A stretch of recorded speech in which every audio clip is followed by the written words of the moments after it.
3. We'll start with the Pledge of Allegiance. Thank you to our flag bearer for bringing that in.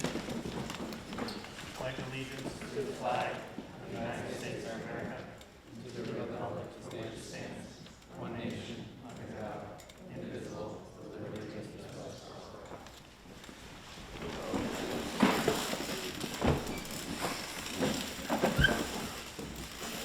So we'll open up with public comment for those items that are not on the agenda. So I'm guessing a lot of you are here for appraisal and taxes, so that is coming up on the agenda. So if you save your comments for that, we would appreciate that.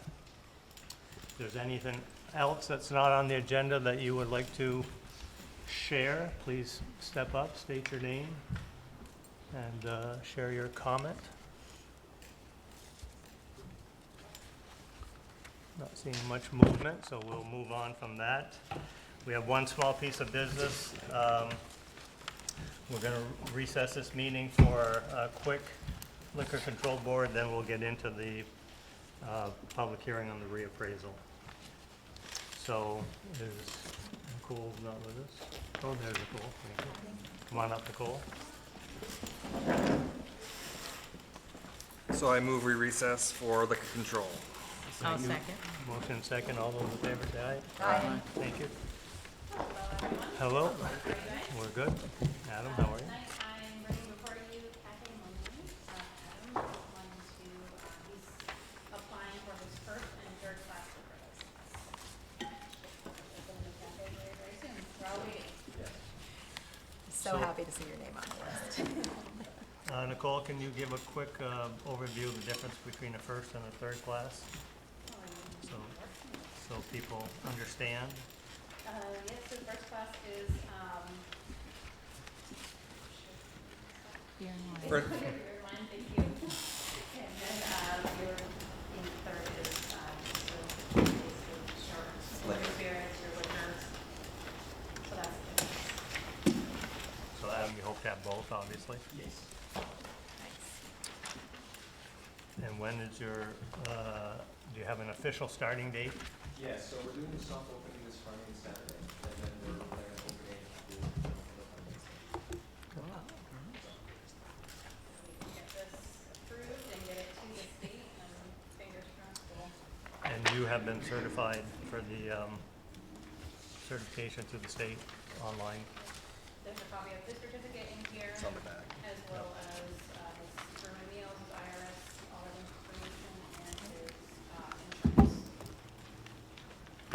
Adam, do you understand that on top of the state laws that we have a separate set of city ordinances revolving around? Yes, I'm privy to a couple of things, just like taxes and things like that, with regard to like.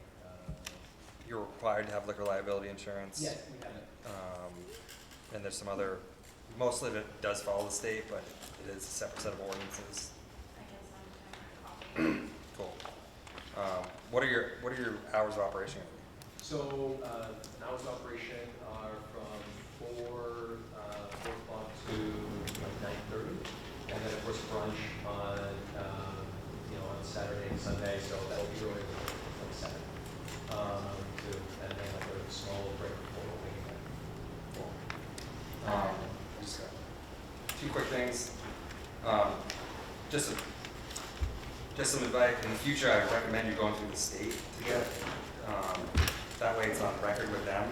It's a lot easier to renew your licensees, or whoever you want your trainer on file to be. If it's done through the state, things go quicker. And second, you just gotta make sure the state approves this before it's off opening.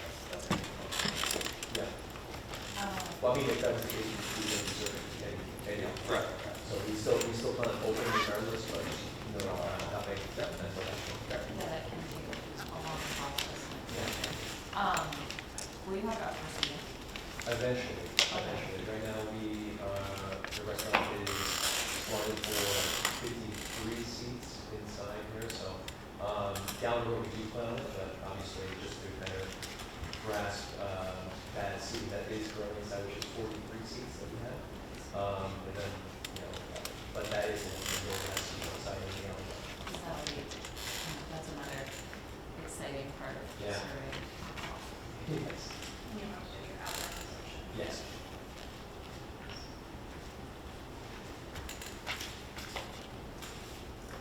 Any questions? Adam, do you have any questions of us? All right. You're good? Entertain a motion. I make a motion to approve the liquor license for Heritage LLC Cafe. Second. Motion and a second. Any further questions? Hearing none, all those in favor say aye. Aye. Anyone opposed? Motion passes. Congratulations, Adam. Thank you for your interest in the city. Thank you very much. Appreciate it. Good luck. I move us back into regular session. Motion and a second. Second. We're back into the regular city council meeting. So, as I said, I expect all of you, most of you are here to discuss reappraisal, tax bills.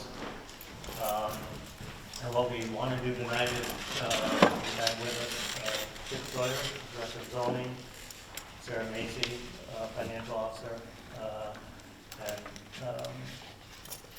State of Vermont Education Tax Extraordinaire. Probably has a better understanding of that than most people. And then obviously the city manager is here with us as well. So we'll do a presentation. We as a council also have questions on this. We don't fully understand it. We've talked about it multiple times. But we'll do the presentation. Chip will lead that with Sarah jumping in as well. And then we'll open up for questions. Hopefully many of the questions will be on process and how we got to here. But we'll also be discussing the impacts of the state and the education tax. So that's where we're at right now. So I'll turn it over. Everyone should have, we're not doing a PowerPoint, but you should have the hard copy if you want to follow along. There's more copies up here if you don't have one. Yeah, there are more copies in the front. Feel free to grab one. When we do get into the question and answer period, we would ask that individually you come up and sit at the table, state your name, and then share your comments or questions. So Chip, I'll turn it over to you. Thank you, Mr. Mayor. Thanks, everyone, for coming tonight. My department, Planning and Development, includes the assessor's function of the city. So I'm going to talk about the city's grand list and the reappraisal process. And then Sarah's going to get into what are some of the effects that we saw for various different properties, especially when it came to the printing of tax bills.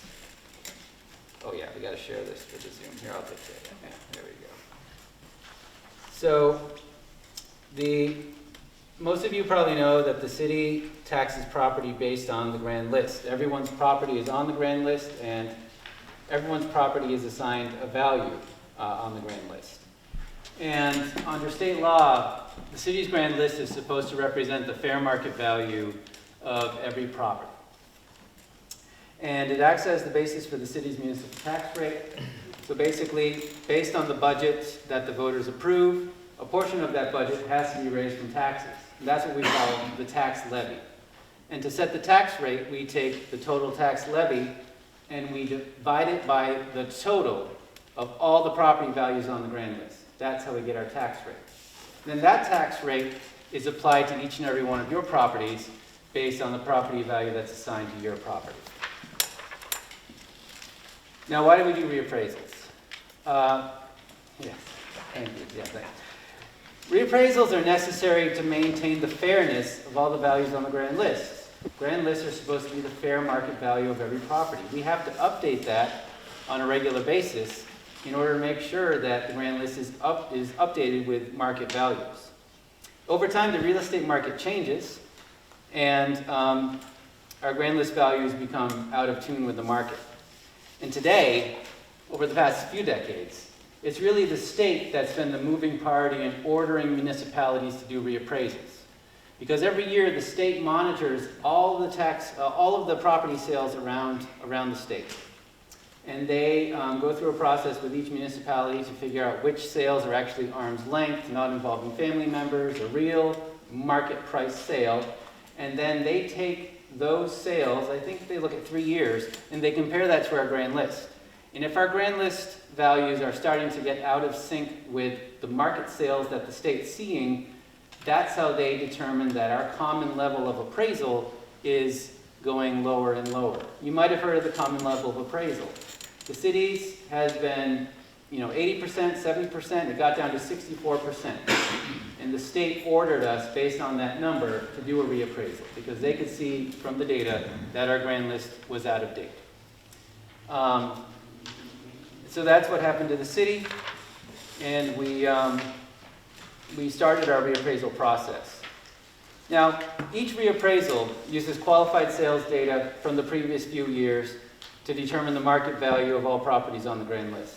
It has to use years because, especially municipality by municipality in the state, you don't have enough sales in any given year to have a really good sample to do a statistical analysis. So you start adding years together until you have a big enough sample for your reappraisers to analyze what are certain properties worth on the market today. Many properties are valued based on just what different types of properties have sold for over the past few years, comparing various things like square footage, garages, how many bedrooms, how many bathrooms. That's how your typical single-family home or duplex, but mostly single-family homes, that's how they're valued. When it comes to commercial properties, sometimes you'll go through the net income analysis, where you look at what are market rents, what are market leases, and then what's the capitation rate, what are the costs of maintaining a building, and you come up with an income-based analysis for those commercial properties. Now, every reappraisal is different. We looked at the past few. Back in 2003, when we did our reappraisal, the city's grand list went up by 59%. And then in 2011, we did another reappraisal. And the city's total grand list only went up by 23%. One of the reasons being is that the market back then was basically stone cold. It was dead. And when you did the sales analysis for the 2011 grand list, your sales were including sales during the Great Recession, when the housing market tanked, and actually I think the entire market tanked. So that reappraisal, there wasn't much reason to raise the grand list by much.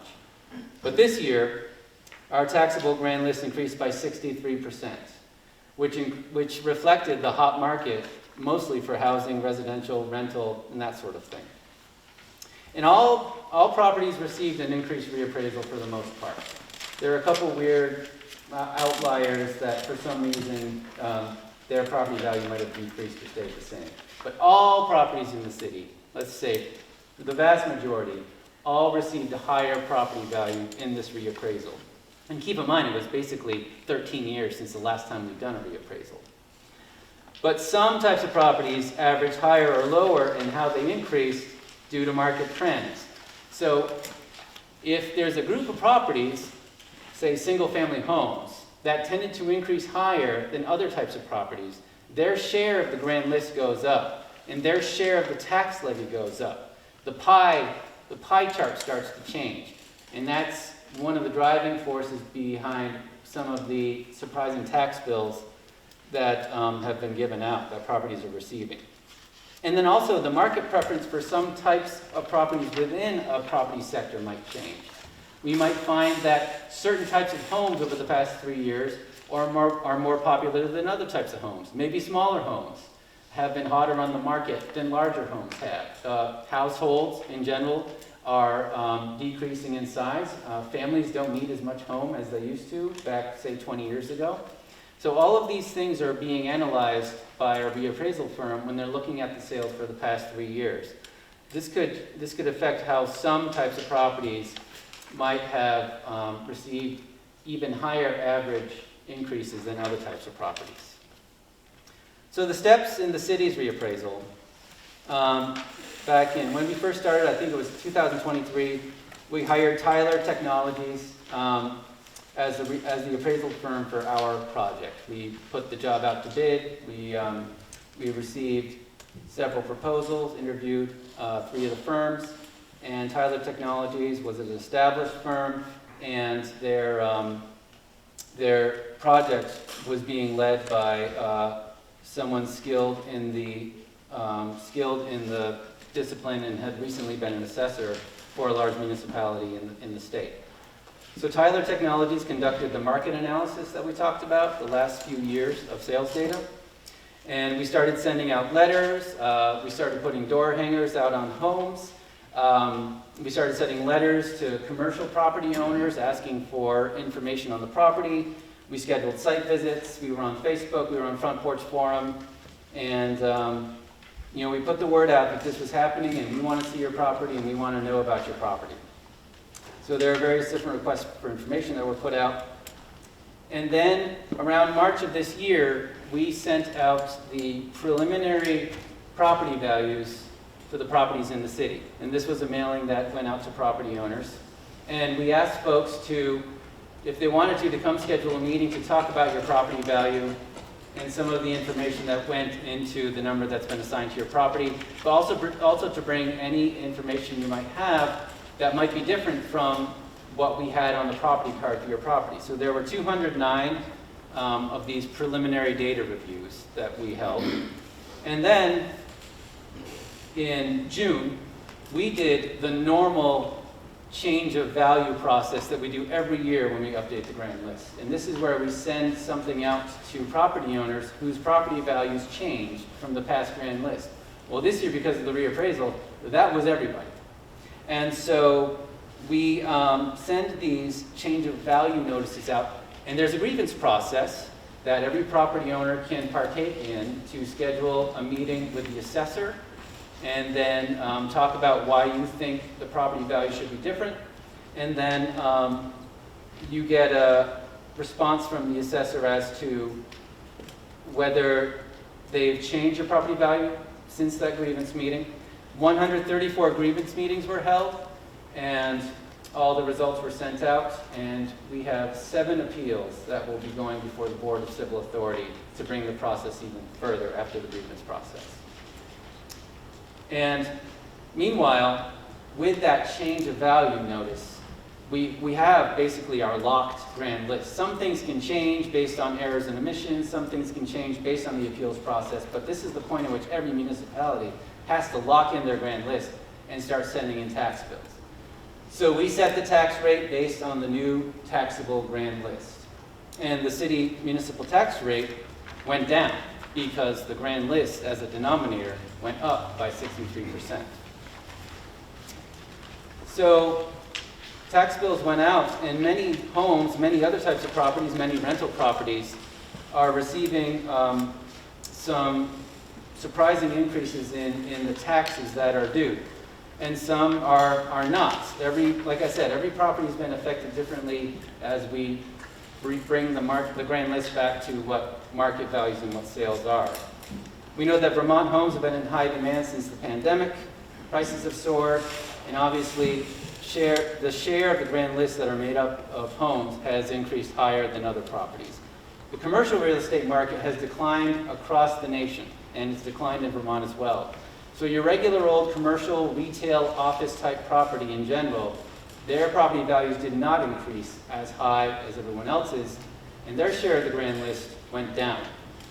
Market rents and advertised rents also increased substantially since 2011. And so we're also seeing that commercial apartments also, their share of the grand list went up a little bit, but also there were many commercial apartments that just were undervalued in the 2011 reappraisal and were brought back up to market norms with this reappraisal. So what could have affected your tax bill? First of all, we got to remember that back in March, well, back in January, February, voted on in March, the budget that was presented to voters had a 9% increase in the tax levy. You may remember this had a lot to do with the increased need for public safety and the public demand for supporting the police department to a higher degree, making police department salaries competitive in Vermont, and also reactivating the street crimes unit and various other different things. Many other city departments had their budgets decreased, and police budget was increased, and we told the voters the tax levy was going up by 9%. The voters approved the budget in March. So at the very least, the municipal side of your tax bill should have gone up by at least 9%. Now, whether your property value increased higher or lower than that has to do with how your property's value increased in the reappraisal based on the city's average of 63%. If your property value went up higher than 63%, then chances are your municipal tax went up by more than the 9%. If your property value went up lower than the 63%, then your municipal tax bill is lower than the 9% increase in the tax levy. There's also the factor of, when you look at your entire tax bill, there's also the education tax side of it. And many property owners in the city, if you've declared a homestead, you get an income sensitivity rebate on your education tax. And it turns out there are some unfortunate things going on with that rebate. That rebate, obviously, if you're getting that money in, it's going to affect your total tax due at the bottom of your tax bill. The municipal side, the education side, your rebate, you've got your total number. Everyone's looking at the total number. You know, that's the first thing you look at in the tax bill.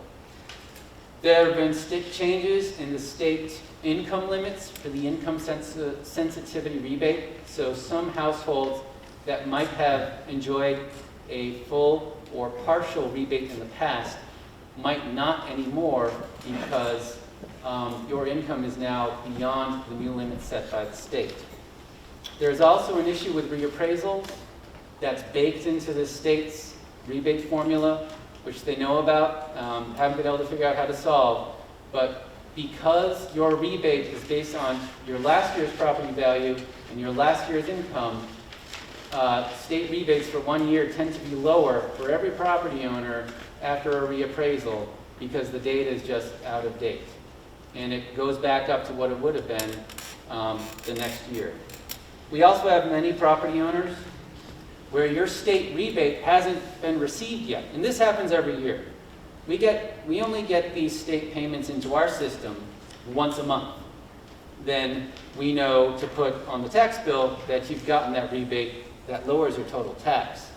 Now, there's always a lag. For the next 3 months, we're always getting these updates from the state. Someone's rebate's going to change. We make note of it in our tax administration software. We send you a revised tax bill. Well, this year there are a lot of late state payments. So there are some property owners whose state payments haven't been received yet. And it's likely that you might be in the next monthly download or the next one after that, and you will receive a revised tax bill from the city if your state payment changes. We're now going to go to Sarah's portion of the presentation. Thank you, Chip. I'll follow suit so you can all see me okay. Can you all hear me okay as well? Okay.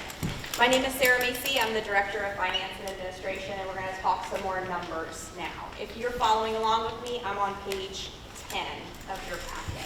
And Chip did an excellent job, but I want to reiterate a couple of definitions that are critical to understanding how this process all comes together. The first, Chip noted, is the tax levy. That's the total amount and the budget that's going to be raised by taxes. It's the top line in our budget document. It's calculated by taking total expenditures, subtracting other revenue sources like program fees and recreation, recording fees in the clerk's office, and then coming up with what's left over in that budget to be funded by taxes. This is also the number that's on the ballot in March. Then we go to the taxable grand list. And so the grand list as a whole has been reassessed to current market values, but there are some properties on there, state-owned properties, churches, for example, that are non-taxable. And so when we're calculating a tax rate, we really are looking at the taxable grand list, which is the total grand list less than any non-taxable properties. And you take the tax levy, divide it by the taxable grand list, and come up with a tax rate.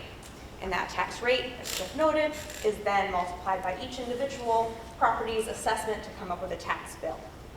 It's expressed as a rate per $100 of assessed value on your bill. You see your full assessment divided by the decimals change, and then it multiplies by the rate down to the bottom. We're going to flip to slide 11. Just a quick recap. Chip did a nice job summarizing this. The tax levy from the March budget was almost $5.7 million. It was a 9% increase from last year. And you can see in this pie chart that the largest slice here is the police department, as we discussed during that time. Talked about that. Next page, please. Then we get on to calculating the tax rate. There's a chart here that shows the tax rate calculation from last year, which was FY25, fiscal year ending June 30th, 2025, compared to the current year tax rate, FY26, fiscal year ended 2026. Going from left to right, our first column is our tax levy. There we go, there's the 9% increase if you go top to bottom. We move over for our taxable grand list. That increased to 63%. 63% is the mean, the average of the whole data set changing. And then over on the far right-hand column, you can see the city tax rate itself did decrease by 33%. So, to raise the same, if the property values go up, it takes less of a rate per 100 to raise the same amount when you look at the data set as a whole. Next slide, please. I think that data set as a whole is really the critical piece here, because the data set as a whole increased 63%. That was the mean. The mode, which was the most commonly recurring number, fell in the 75 to 100% range. And that really is driven by the changes in the components of the grand list. So the residential sector, the apartment sector saw a higher average within their sector than industrial, commercial, and business property, which is also taxed in the city. And so those sectors, Chip mentioned this as well, the components of the grand list shifted. Those sectors became larger in the pie, picking up more of the total tax levy. And your individual properties, I expect, experienced that as well. So this slide that I'm on page 13 just lays it out. If you hit that 63%, your taxes increase to 9% budgeted tax levy. If you're over that, the increase was more. If you're under that, the increase was less, because your proportionate share of the whole shifted. Let's flip together to page 14. During our budget process every year, we talk about the average residential property and the impact the budget might have on the average residential property.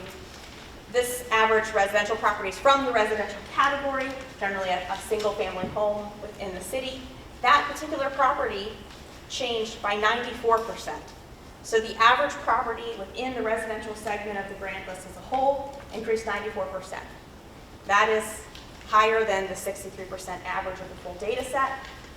And as a result, the average taxes on this property that's listed here, the average residential property, increased 30%. 9% of that attributable to the tax levy. The other 2/3 is about the changing components of the grand list, the shifting in value amongst the properties, with residential properties increasing at a rate that was greater than the rest of the data set. Slide 15, so 14 is that average residential property. 15 breaks up the data set, breaks up the taxable grand list by component, and shows how the composition of the grand list impacts the distribution of the tax levy.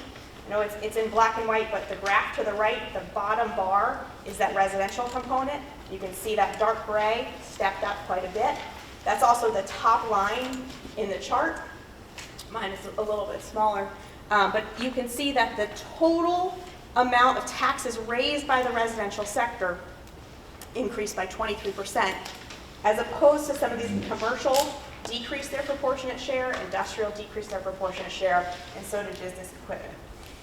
And so as we had varying experiences amongst individual properties and amongst the categories of the grand list, all of those shufflings changed the composition of the grand list as a whole, and it changed the distribution of the tax levy across the system. That concludes my prepared remarks. Dom, do you have anything to add before we move to questions? Thank you. Thank you, Sarah and Chip. Nice job. So it's, Troy, you're ready to go? Come on up here.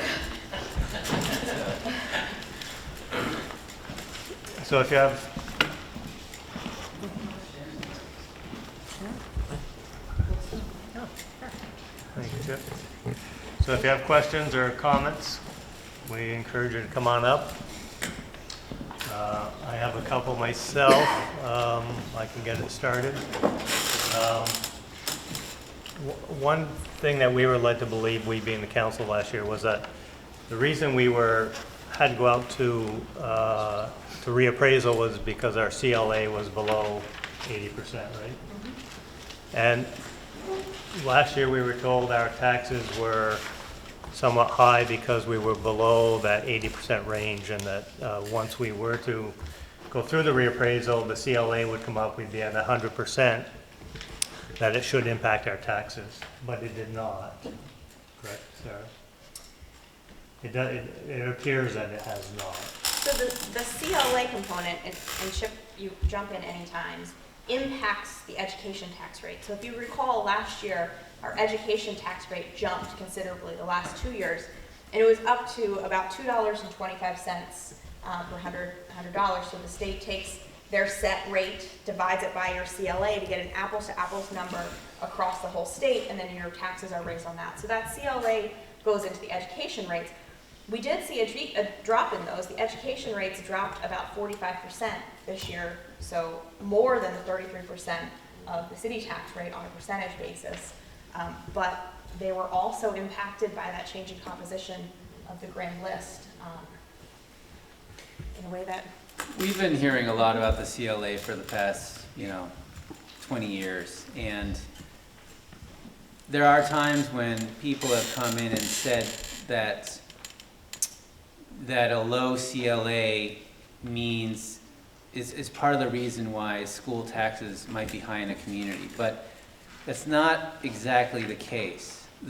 The CLA was the state's way of controlling for everyone's grand list getting out of sync with the market. So the CLA was actually one big course reappraisal every year on everyone's property value, so that one town didn't end up raising less money than the other towns just because your grand list is lower or more out of step with the market than the other towns. So the more we learned about it, we realized that your CLA goes down as your grand list gets out of sync with the market, which means that your education tax rate actually goes up, so you're raising the same amount from your lower grand list. When you're reappraised, your grand list goes up, your CLA then goes up, and because the education tax rate is divided by the CLA, when the CLA goes up, the education tax rate stays the same way it's set by the state, or it actually might go down a little bit. So in the end, the amount of money raised for the education side year to year actually stays the same because of the CLA is continually taking into account how much your grand list might be off from the market. So since we were reappraised, our CLA went up to just below 100%. And like Sarah said, that meant that the education tax rate also went down just like the municipal tax rate did, but not enough so that we were all suddenly paying much less for education. We're paying about the same, or it really is reflected by the tax rates that the legislature sets every year. That's really out of our control. If I might, the CLA's tax letter doesn't come out until December for most of the schools, so it impacts the following year. At least it did with Milton. It impacted the following year's taxes. So we shouldn't see a change until next year. Well, no. So for a community that does a reappraisal, they do a snap CLA for us. Okay. And so that we don't have that lag. So we did get our very own CLA like 2 weeks within our reappraisal being done. So we didn't have that situation. What I was saying is like the equation, because I've worked a lot in Milton for the last 5 years as far as the equations go, when they calculate how much they need to levy for the education tax on the community, the district, they base it off of the CLA number they get from the state at the end of the year, and that's based off of that year's change and not so much the early one. Because when we start the calculation, we normally do it by the SNAP CLA, but the official one doesn't come out until around December in a letter format that gets calculated in to determine how much the state gives for money versus how much the community levies for taxes to fit into what they owe to the state's larger fund. So it's still possible then that we would see a change in our education tax on the next budget being proposed, wouldn't we? I don't know. I know that they basically try to make it so that there's no huge swing in the education tax rate. Is it fair to say that because commercial, industrial, and business equipment went down, that those of us who have single-family homes or apartments, we took the bigger hit on our taxes because those others went down? So when Yeah. we talk about the shifting of the pie chart, that is one of the reasons, and I think was that an unexpected little surprise? I love your word, like, surprise, Chip, because I like the word surprise because it was a surprise when I got my assessed value. I didn't argue with it because I know what the market is, right? I know, so my assessed value wasn't anything that I wanted to aggrieve because they were right, and maybe even a little bit lower. But I didn't know what that would do to my taxes. Was that an unexpected thing that happened? I think it definitely, I'm gonna jump right in. You know, if the whole if every single parcel in the data set changed 63%, we all would have received a bill that had that 9% Yeah. tax change. And as a whole, that's how the numbers work. But the shifting is certain. I think it caught me off guard. I didn't realize it would be so severe. Certainly, we were all around during COVID when residential properties were going sight unseen. You know, it was a wild time. But to see it all, it wasn't until all of the data got filtered through the grand list system and exported back out to see how it sliced by component, that the magnitude of it became apparent. There's a lot that you couldn't really know for sure until even when we released the preliminary values. Yeah. There are a couple of things going on when we did that. We put out the mailing, on the website, we posted all the property, a spreadsheet of all the property increases. And we were looking at what had just been reappraised. So it's all the properties that were reappraised, right? What we didn't have was business equipment. Business equipment doesn't get reappraised. It's this whole different special set of, it's business equipment, which the city taxes and many municipalities in Vermont tax. The state doesn't tax it for education, but municipalities can tax business equipment for the municipal tax rate. And it doesn't get reappraised. Since it doesn't get reappraised, it's just what a computer is worth when the company buys the computer, and then it depreciates every year. That's how you do it. The market value of a computer that your office bought 5 years ago doesn't get reappraised up. If computer prices go up, it's based on what it was when you bought it. And we were looking at the reappraised values. We were doing the preliminary data visits. We were getting the mailings out. We were, answering a lot of questions, even more than the 209 meetings we had. We had even many more conversations with other folks who their questions were answered and they never came in for a meeting.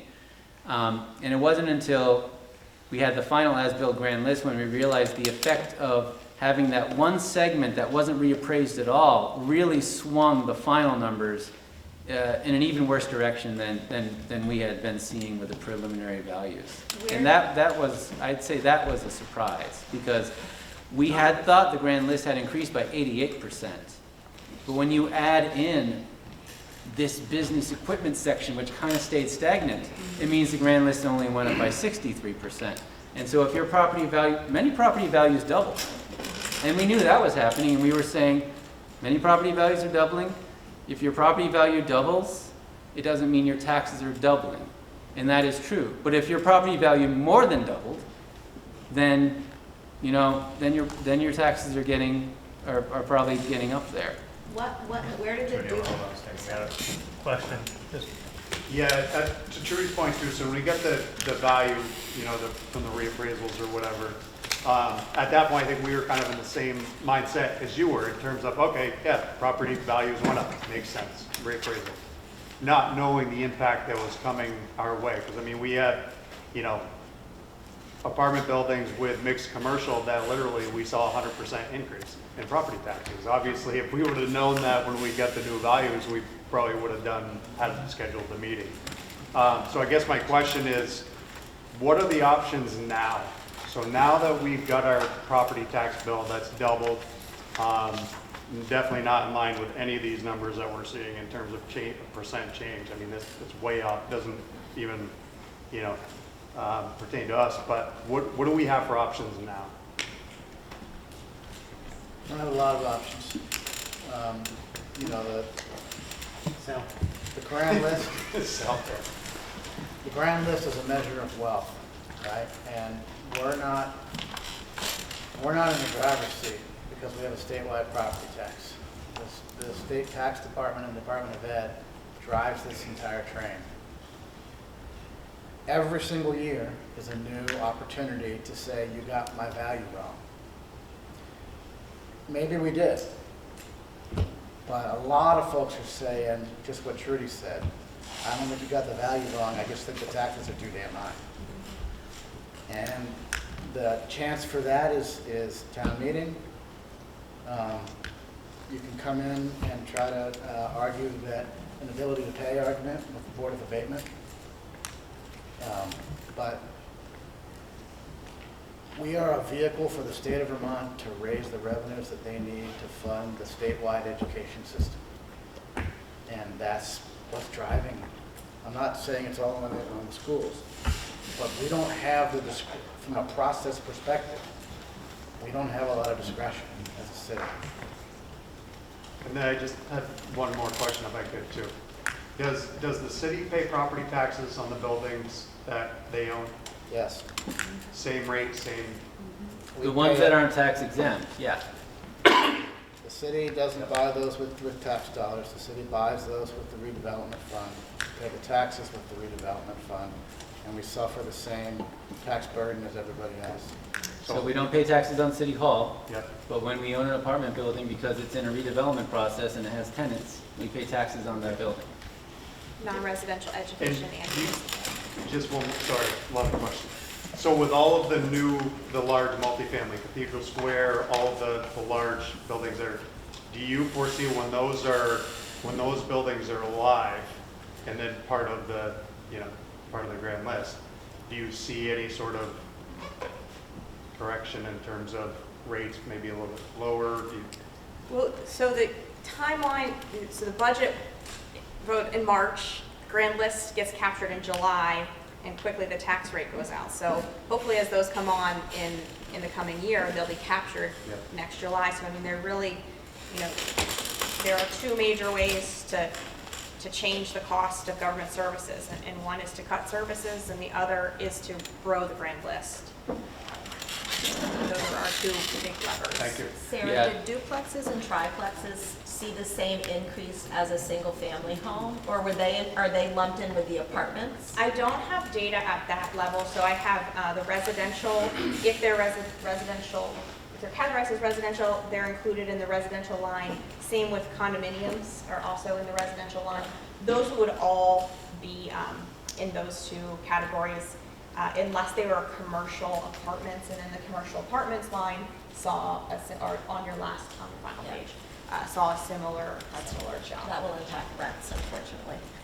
You two together. Oh, and I'd like to add, there is a education rebate for renters, because, you know, the state recognized that a landlord's property taxes will affect a renter's rent. So there is a state program that requires the participation of both the landlords and the renters. The landlord has to fill out a portion of the form that has your property value, maybe some other information. Then the renter fills out, you know, testifying that that's their place of where they live and their income tax.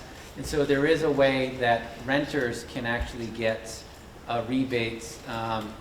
And that doesn't go through the city, so I don't know exactly how it happens, but renters can get a rebate on their rent based on the property value of the overall rental property. It has to come from somewhere, though. That rebate's coming from somewhere. It's a big- Come. Yeah, it comes from the whole education fund, yeah. We'll go right here. So my problem isn't with the reappraisal process, that's fine, things need to be reappraised. My problem is with the company you hired. So I got the door hanger and I called for a walkthrough and I got no response. I got the reappraisal, and by the way, my property went from 160 to 420, which is a ridiculous number, because I had a mortgage company walk through, and they said it was 320. Every single real estate thing I go to online says that the top one is 360. I called them in their little period of calling and asked why. Where did you get those numbers? Why is it priced like this? And the only response I got from the gentleman in my 5 minutes that I was allowed to talk to him was, this is better because your house is worth more. That's not a response. Your grievance process, yeah, it ended 2 weeks before the tax bill came out. That's not helpful. How are we supposed to know that we need to grieve it if we don't know what the numbers are? The essence of the grievance, first of all, I apologize for that. We'll look into that situation for you. The essence of the grievance process, when it comes down to it, is not, it's not the tax bill. What affects the value of your property are the things that would affect the market value of your property. And so Correct. the grievance process is a conversation about whether we have data that's wrong on your property. And so that's you know, I understand, you know, the tax bill is what gets everyone's attention, obviously. But you can't have a grievance process or affect the value of a property on the grand list based on what your tax bill is. It's got to be the property itself and how it's valued in the market. So that was the conversation that was had at all of the preliminary data meetings and phone calls, and also the grievances with the assessor is, let's make sure we got your number of bedrooms right, your number of bathrooms, your square footage, your functional, you know, all kinds of questions they can ask. And so, you know, that's, it could be that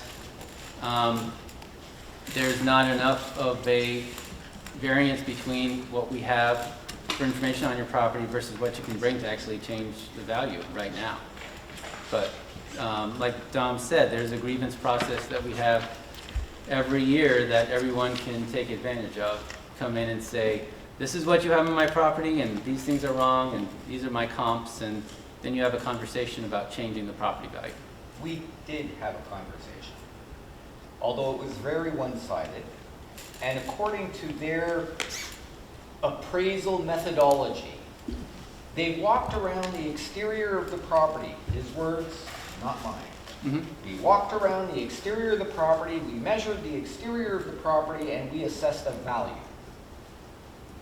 However, just a few months prior to that, we had our house reappraised for a refinance. We had an actual market value that was $100,000 less than what these people came up with.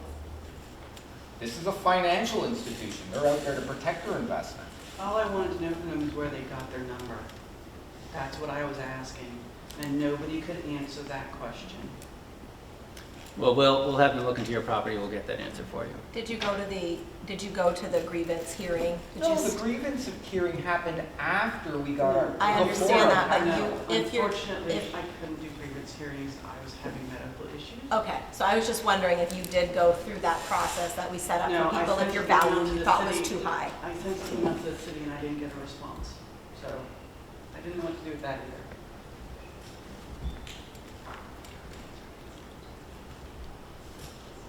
Well, I would say that's not the first time we've heard that.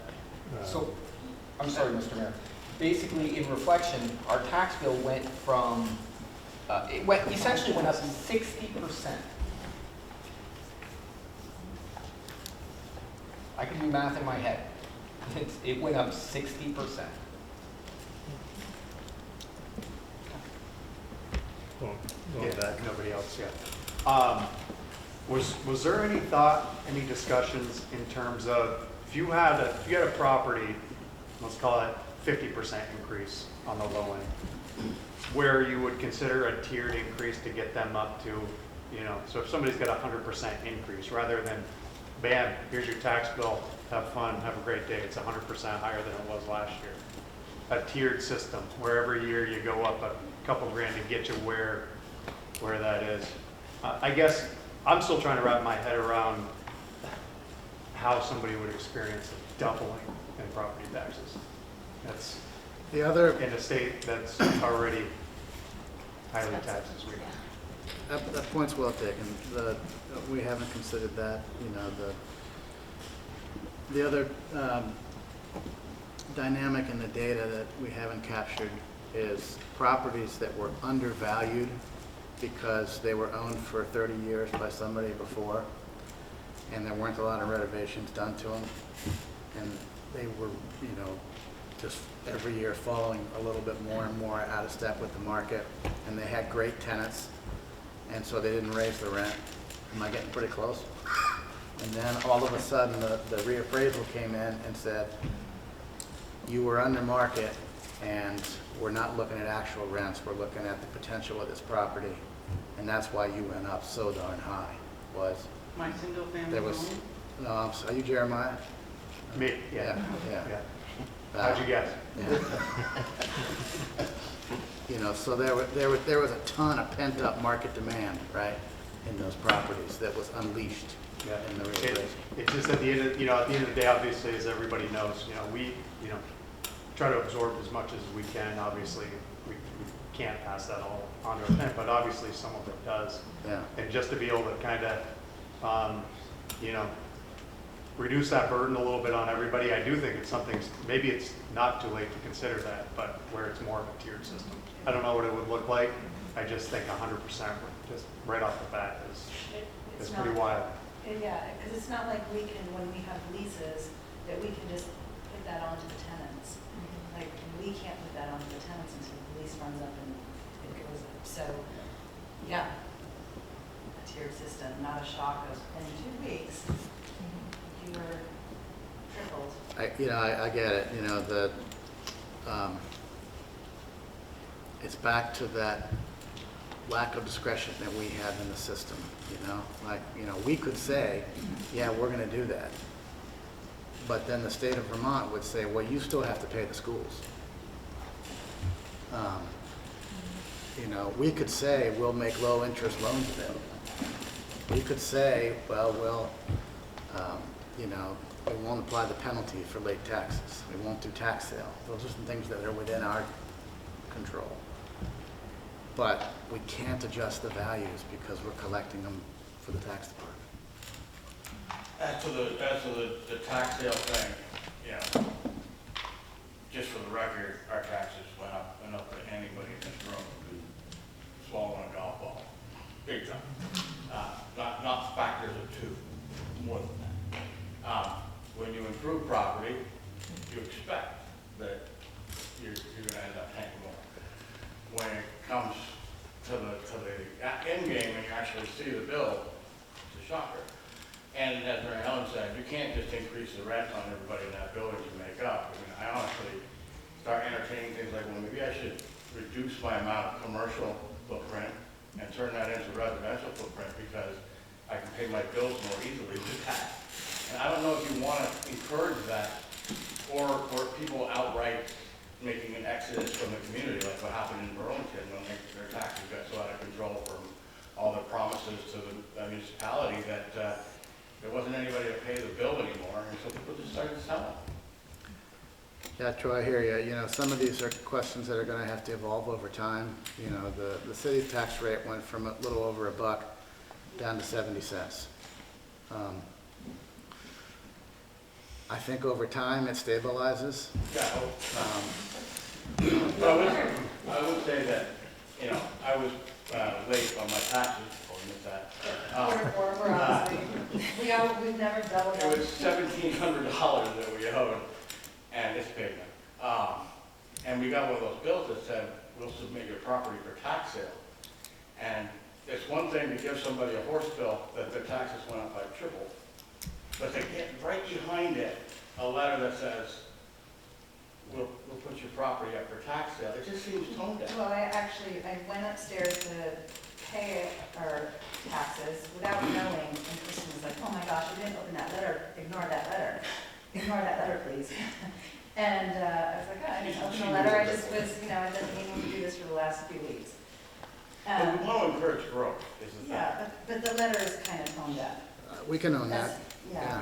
Yeah, no, that's good feedback. Yeah, Um, that was sent out in my direction. It should have been anyone that had more than 1 year in delinquent taxes. And so it sounds like It's just a. you were inadvertently included in that list. And the timing was poor. You know, we're closing it's a look back, you know, just not trying to excuse it, but maybe explain. We're looking at, you know, last year delinquencies to close the books, balance last year's budget, and the timing was poor. I think that was the problem. I know. Do you know the requirements for income sensitivity on taxes? Did you say that's not out yet from the state? Because I know like sometimes seniors or, you know, single income families might get a break. Do you know what the range is for help? I don't know what the range is. I think it's in the 120 or lower, but it steps down Seems to remember. as you get closer to that. We can, I think the big thing there is that when you file your state income taxes in January of, say, 2025, it's looking at last year's income and last year's tax bill, which before the redistribution of values throughout the components of the grand list was lower. And so that, you know, the prebate based on a lower amount doesn't go as far on the higher amount. Can I ask, when folks ask a question, can you just say your name? Because I know I've received some emails from constituents, and I just want to know if I'm hearing from someone who has emailed me. That would be Say great. again? She wants people's names. If you can just say your name. Thank you. I think this doesn't help you any, but I also have an apartment house. And the question I had for Sarah is, you have a homestead rate and a non-homestead rate. The non-homestead is basically that investment property, whether it's a single family or an apartment house. The difference between the two rates, if you look at your bills, is 1 cent. I was always under the impression that that amount was the same across the board for everyone in the state. It changes every year. I think Sarah pulled up a chart 12 years ago. That amount was 18, almost 19 cents per hundred. And for whatever reason, it's gone down. Every town in the state has a different non-homestead rate, which I was not aware of until we did some homework on this. This is a discussion, we talk about it every year.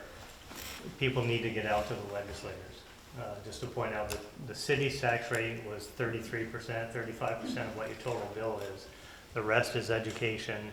Not to dump on education, but they're going through the evaluation. They're looking at a new system now. Now's the time to call your representatives, your senators, and have the discussion. Because it's not, to Troy's point, this is not, it can't hold its own for years to come. People are moving. And Marie, if you don't mind, Marie moved out of her house because she couldn't afford it. She's moving into an apartment with her husband. And the thing is that we want to encourage people to move here. Right. Because the more people are here, the thinner that tax base gets. It's hard to use it apply for everybody to contribute. And I would also say that city, we hear a lot of criticism about the development that we've done. We've been involved with the hotel, the Ace Hardware store, the building across the street. If those projects weren't done, your tax bill would be significantly higher than it is today. It's added to the grand list. It continues to add to the grand list. That's, people question it, but without that, your bill would have been much higher. Not to pick on other communities, but Mary Allen and I were in Barry the other day, and let's just say they've done a good job of keeping up with things. And there was a time when Barry and St. Albans were very comparable communities. And that is night and day now. And so I can appreciate where we live. Barry's had a few more strikes against them with flooding and whatnot. Jeff? My name's Jeff Dean. I was sort of curious because I know there's been a lot of development over the years, specifically fifth type of redevelopment. And I'm sort of curious how that has affected our tax bill. Because sort of what you're alluding to right now is if we had not done these investments, we could be facing a larger bill than we currently are. So I'm really curious to what advantage we are now versus when we first adopted TIF and started doing this level of development. Which was just about 10 years ago. So, I don't know if you have those numbers or even a ballpark. I shudder to think about where we would be, honestly, if we hadn't grown the grand list. This whole game is about being a place that people want to live in, that they can afford to live in, and that's growing. It's all about growing the base, right? To drive, you know, I just was over in Maine, and I came back from a community that seemingly all they can afford to fund is their public safety, because everything else is just drying up. And it was a real wake-up call to me about where we don't want to end up. We have to keep growing the base. That said, a lot of that growth is still tied up on the debt service on the bonds. And so, you know, the hotel's worth $10 million and pays a tax bill of $250,000 or so. He's pulling us out of the air, right? But that's tied up and paying off the garage that was necessary to get the hotel in. Where you begin to get some return on investment is where you get other projects coming on that create more increment than is necessary to service, than what's necessary to service off, pay off the improvement that was necessary. So as we start looking at redeveloping Fonda and bringing on another 100 units of market rate housing, that begins to create increment that's not just servicing the bonds on Fonda. It can reduce the tax rates throughout the rest of the city budget. And the same thing that happens if we're able to redevelop the Bellevue project next door here. You know, it's like a wave, right? You know, early on, the wave is just enough but we're beginning to get to the point where it's going to throw off enough that it can begin to drive down rates for the community as a whole. We're not entirely in control of that. We need to get sign off from the Vermont Economic Progress Council. We're in the process of doing that. But there's a lag on that, you know, that's a next year thing. And I don't want to get too far out in front of what they're going to be willing to allow us to do. But I'm hopeful they'll allow us to be able to release some of that to service more than just the debt, but also drive down costs in the rest of the community. But on top of that, the development, you know, the great things we've done in the TIF district has got to have inspired development that's occurred out in the neighborhoods and outside the TIF district. And all of that development has gone directly to the grand list. So the things we've done in the center of the community have benefited the areas outside the community as well. This is a question, but do you think that there's any possibility that by taking the relative piece of pie away from business and industrial and putting it onto the residents, that there could be encouraging growth in business and industrial, that we could get somebody else by virtue of the fact that now it's lower for them? That's what I was gonna ask, Chip. Like, I'm looking at these numbers on commercial, industrial, and business equipment. I know you touched a little bit on the business equipment part and how things don't hold their value, but that's a large decrease, and then therefore smaller piece of the pie, as you mentioned. Is there anything that we can do to change that? I guess, why did that happen? Is it because a lot of offices closed because of work from home? Is that being redeveloped for other things? How can we have less of the pie on the residents and kind of shift that back a little bit? It is reflective of the market for commercial space and the pandemic and remote work. We have offices in the city that just don't even have a third or a quarter of the people that used to be in them before 2019. And they're just not as worth it. They're not worth as much on the market as the residential properties are. And maybe like I think Troy just mentioned, that presents an opportunity to buy low, and maybe we can, you know, work on bringing more jobs to the city, as well as all the housing work we're doing. And maybe it is space that could be transitioned to residential instead. I would encourage folks to look into that. And I think there are a lot of developers in the city who are thinking about that. You've had it happen already with Franklin Law Bank, Yeah. other buildings as well. Franklin Law Bank, 20 years ago, had 120 employees working in that building. Now you have DNA, which gets to about 10 or 12. And apartments upstairs. in apartments. I could put 2 or 3 mobile homes in my parking lot. We just need the right And, developers. just as long as it gets by the design advisory board, then yeah, you probably could. What are we on those taxes? Go ahead, Chad. Lindsay, just Where are we in the agenda? Sarah? to Lindsay's point, you know, talking about, I touched briefly on the changing, how the shift in the various components of the grand list as a whole changed the distribution of property taxes. I mentioned, so the mean across, the average across the whole data set was 63%. The mode, which was the most common value in the residential segment, was between 75 and 100%. The mode in the commercial segment was between 0 and 25%. And so as those values increased at a rate that was much slower than residential, that's where that shifting is. To Chad? your question. I think it might be helpful because the appeals process is over for this year, but can we talk about next year? Probably in your guys' case, if you feel that your house was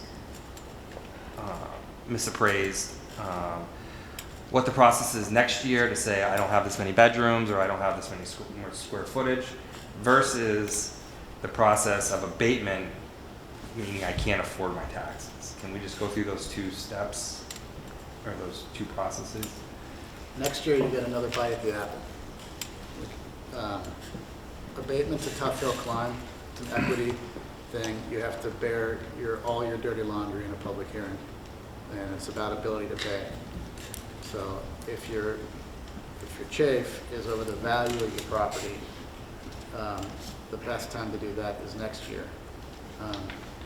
Chip, it's in April, is that what they? It's in June. The changes in values go out in June, and your grievance hearing with the assessor is in July, and then you get your response back, and if you don't like that, or if you still think you have a case, you appeal it to the BCA, Board of Civil Authority, which is a hearing in front of all the justices of the peace. And those occur in August or September. That's abatement. Yeah, no, that's grieving the value of your property on the grand list. Okay. Yeah. And that's where you want to be. You want to be coming into the assessor's office. You want to be asking for your property card. You want to be talking to them, our staff, to make sure you understand what's on your property card. And then you prepare your case to say, hey, look, you've got something wrong. Or you do some research and you look at comparable properties in the city and see if, for some reason, their values are different than yours. And that's called putting together your comparables or your comps. And you can come at it from that perspective as well. And if someone had a bank appraisal, should that line up somewhat with the appraisal that our firm did? It should, and normally they do, and we've seen most recent sales of properties have matched what their new appraisal value is. But you'd want to be looking for what was that appraisal based on, and you might have one appraisal company that views things a certain way, but that fairness in the grand list that we have now is that everyone was treated the same when their value was assigned. So it depends upon how how everyone's properties were reappraised in this reappraisal. If you start getting out of whack, then that's the other thing the state looks at. We talked about the CLA, but the state also looks at similar properties on your grand list, and if their values start differing from each other, it's called the coefficient of dispersion. And there's also a trigger for that. When the state sees that similar properties in your grand list are starting to be valued differently, then they'll say, oh, you've got to reappraise, because it's not really about the market, it's the fact that you're starting to value the same properties differently every time they get updated. So that's part of the fairness of the grand list as well. Other questions, folks? Yeah. Matt, go ahead. Sorry to take the conversation back. Matt, you're gonna have to speak up a little bit. Yeah, that's the story of my life. Sorry to take the conversation back, but I've just been chewing on something from earlier, and I appreciate what we're saying in that the conversation around grieving a value is about the value of the property that doesn't have as much to do with taxes. But I think an element we missed in this is absent knowing what it's doing to the taxes, a lot of people don't make the decision that it's worth their time. Grieving isn't nothing in the time commitment. I've done it before. It's involved if you're going to do it well. And I know we're too far past this, but I guess I would make that comment is that piece of information is really important for everybody to say, am I going to miss work? Am I going to spend the time to find comparables? Am I going to go out and try to back up this argument? I don't know how easy it is, given how everything's fluctuating and moving at that point, but I certainly could have changed, I know in my own experience and other people, whether we decided to engage in that pretty narrow window to make an argument. I'd say no one in City Hall right now has been around for a real reappraisal. Like I said, back in 2011, we did a reappraisal, but it didn't change very much. Now none of us was around in 2003 when it went up by 59%. And if we had been around, there were probably a lot of conversations like this one. And these are some things we can keep in mind for the next one about, you've got your principles. Property value is based on what's on the property. The tax bill shouldn't matter. But in the end, the tax bill is the only freaking thing that matters to people. It's the only thing. And we didn't go through this back in 2011, so we weren't really prepared for how we might have been able to structure it differently. I think it's a new phenomenon. It's driven by the exponential growth in the real estate, the residential real estate market after the global pandemic. And so we were all focused on the vertical axis, right? Increase in value. This game was on the horizontal axis. This was all about the relationship between the sectors and rebalancing those buckets. And that's what happened. And maybe we should have, I can own that. Maybe we should have anticipated it and done a mock bill for everybody. They're just, most of us are generalists. We hire the experts and follow their directions. And this wasn't something that was in the narrative that we were picking up on. And again, maybe it should have been, and I can own that. But I think it's still it's driven a lot by the rapid change that came out of the pandemic, and we're still trying to wrap our head around it. Did other communities see similar situations with their reappraisals? Yeah. Or is this or is it just special for us? Well, no, no, this is going to be happening in places around the state that are being reappraised right now, haven't been reappraised for a while, and have a healthy enough commercial market to drop, or like I said, to not rise like everyone else, so that the residentials really do, their share really does change. If you have a community with a lot of homes but not a lot of commercial property, everyone's just going to kind of go up together. You need to have a mixture of sectors, enough so that some of them really feel what happens when they're shared grants. So I was talking to Hartford, and yeah, this is going to be happening around the state. There were 134 grievance hearings or appeal hearings, is that correct? Yeah. And of those, 7 went to the next level to appeal. Right. So most of the meetings, the value stayed the same. Or No. the value changed based on the information brought by the property owner. So something. Okay. It wasn't worth it to go on to the next level for whatever Okay. reason.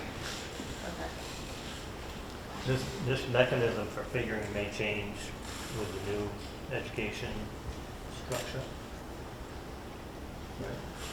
They always say it's gonna save money, but take it from them, it's not gonna save money. No, I mean, I think they're mostly playing at, I don't think they're gonna change some of the fundamentals of what we're dealing with here, about how grand lists are put together and about how yours is gonna be measured against the market to make sure the education fund is getting an equitable amount from every municipality. I think this way of doing it's gonna be the same for a while. Maybe they'll reappraise more often? Yeah, 6 years, they're looking at doing that. That's a shock, because to speaking of the tiers, like, you know, a lot of, like, Stowe has a reappraisal in the office, on staff. And so there's no shock like this to the residents. But they just doubled it. You know, like, Well, I mean, if you look at the municipal rate, like we're at 0.7, South Burlington is 0.5. I don't know if it's just because they have more industry. They have a huge grand list compared to ours. Yeah. And it just grows and grows. And that's So, really, that's what we the want to make driver. sure though is that in all of this, we don't create an incentive to leave. That things are better just over the fence where the grass is greener or whatever. I mean, we've already built something really nice here and we just don't want to put a wet blanket on it. Got to be thoughtful in that process. Jeff? I guess I'd have to comment, I would imagine I'm not the only one. I felt that the grievance process was a little bit, I had no basis to it, and I felt like I had no basis to it. I could see everybody's property values had gone up, that's realistic. But beyond that, there didn't appear to be any true basis to it, I mean, the number of the bedrooms correct, et cetera. Then afterwards, you find out the tax bill is. Now, granted, there's only but so much control that you have on governing what that tax bill is going to be. I understand that. It was a grievance process that kind of irked me throughout this whole thing. I felt that it should have been a lot more complete. We should have had a better understanding of what that impact truly was going to be.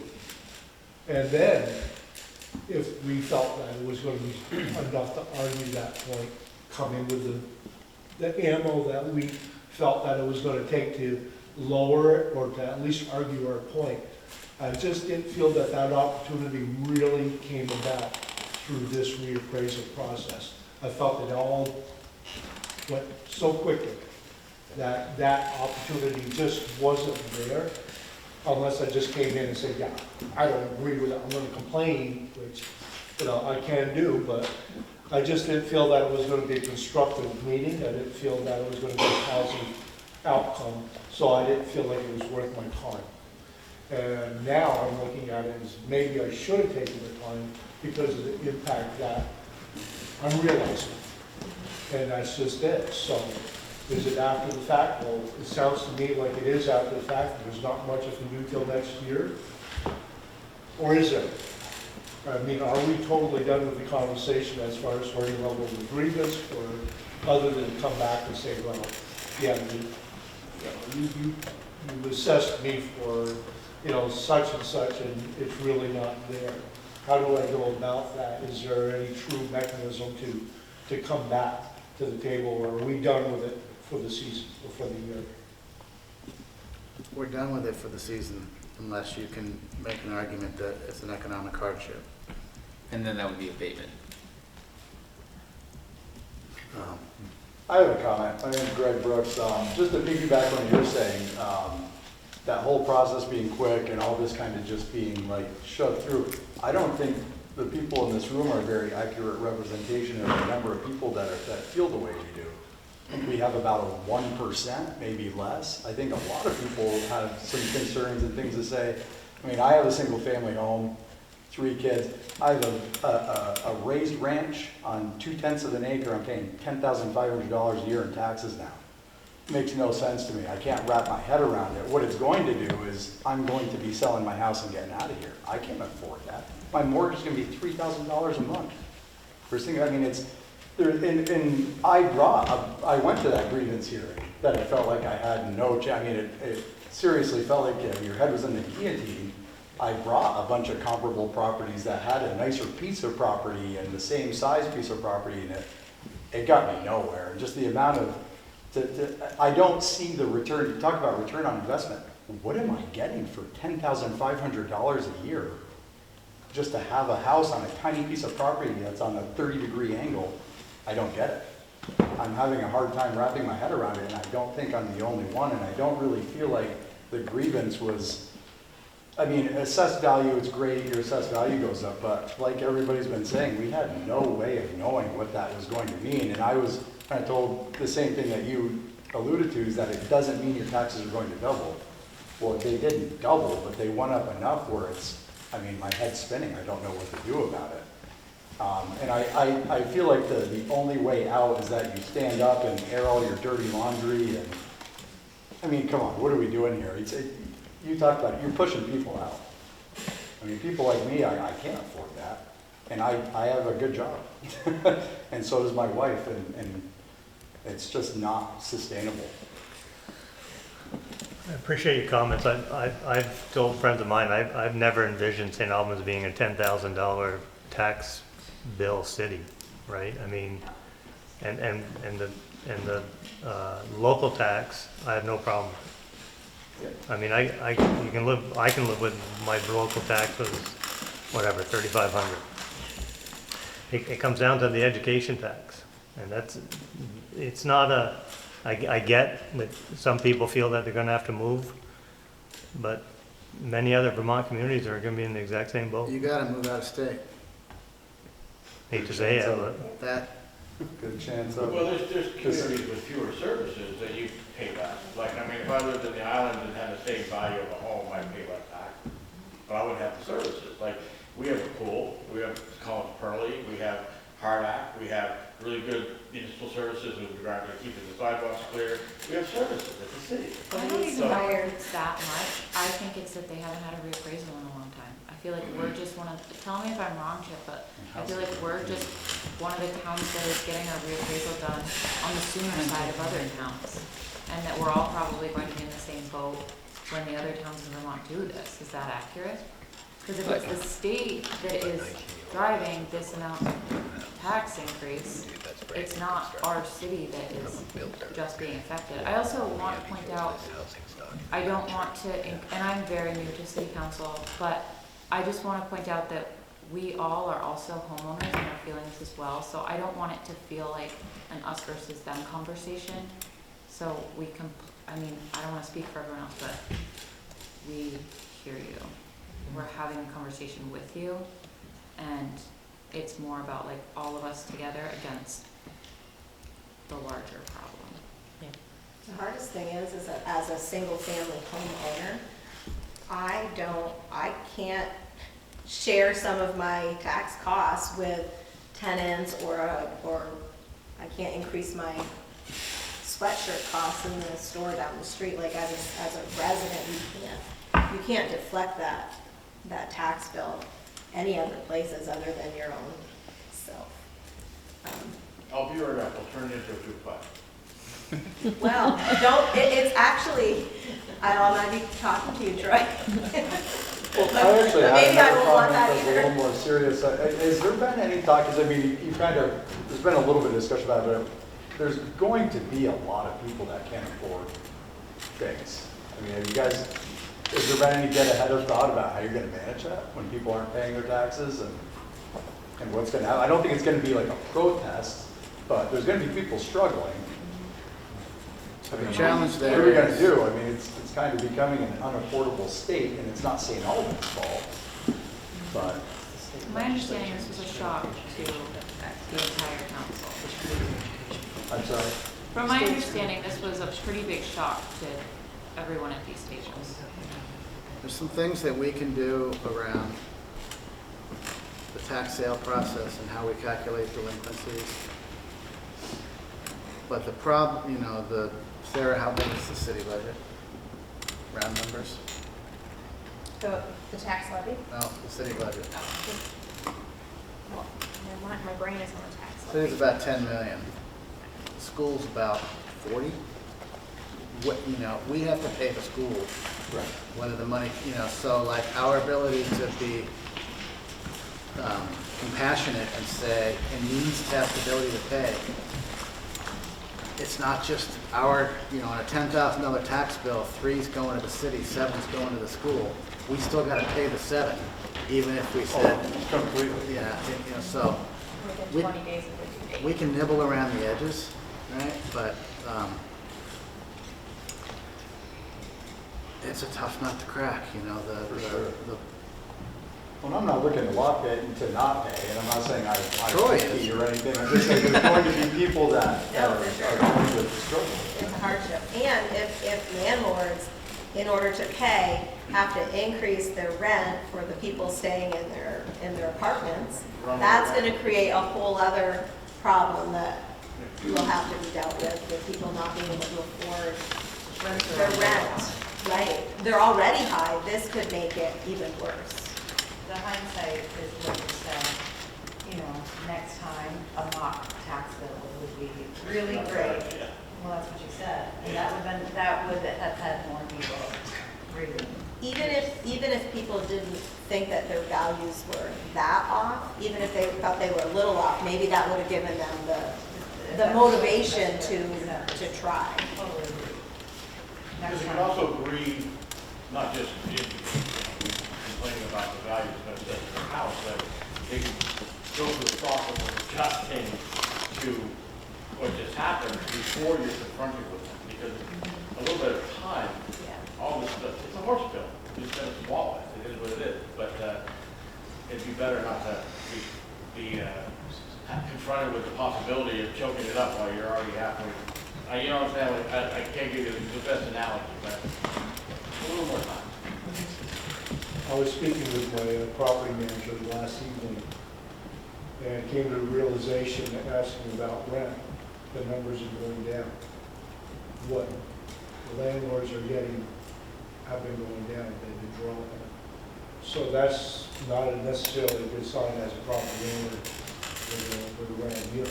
Yeah, I mean, we had. Especially with the taxes going up, going in the opposite direction, because where do you go? You can't go to the tenant, because they're just gonna pack up and move elsewhere. Then you end up with the empty place, and now you're really in trouble.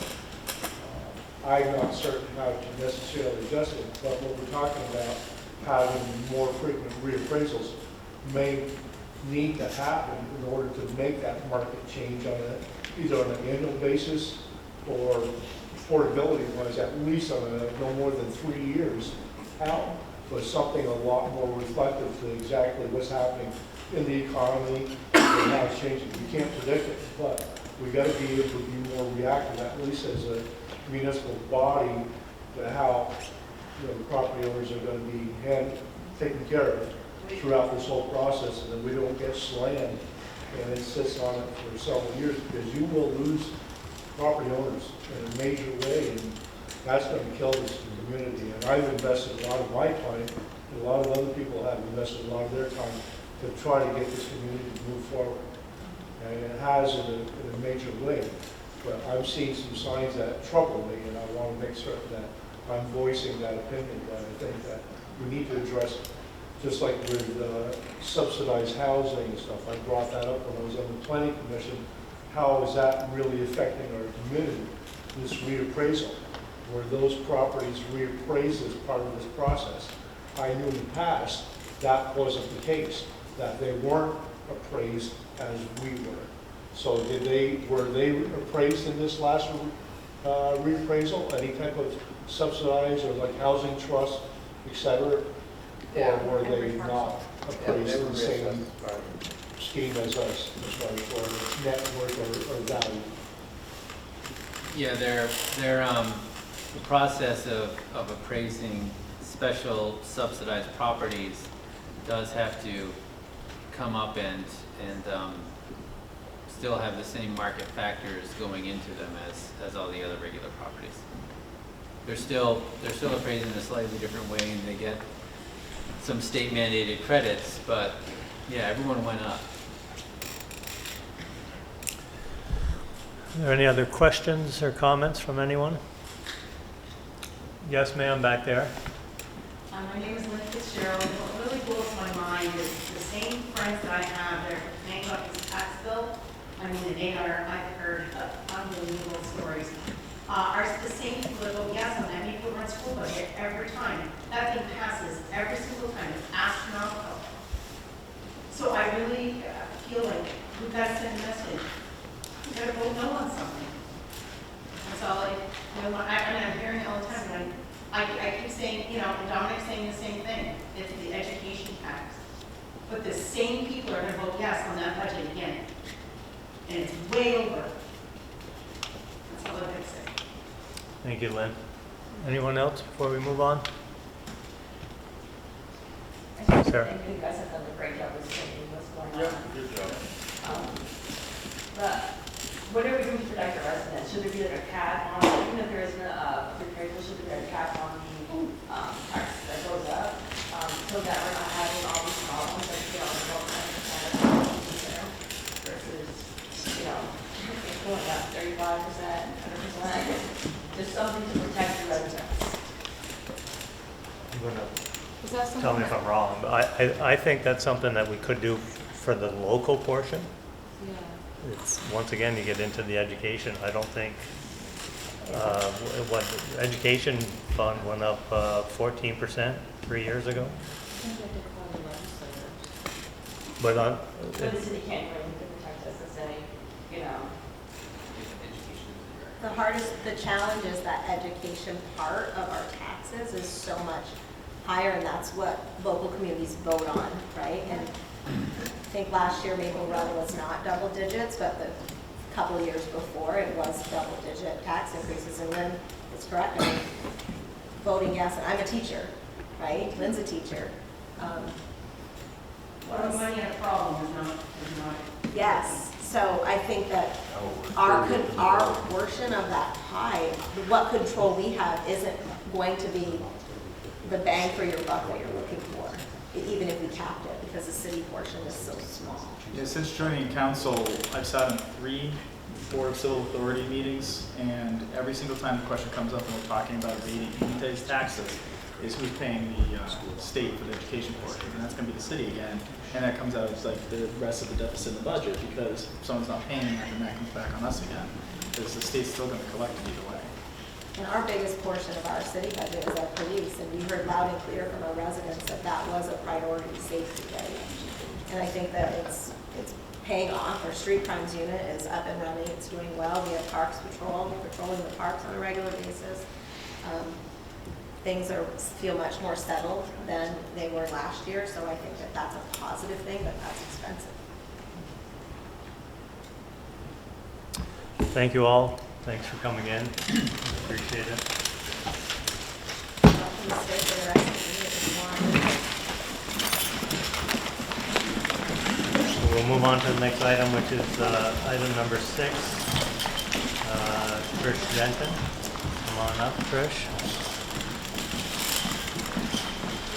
Here, Jeff. Thank you.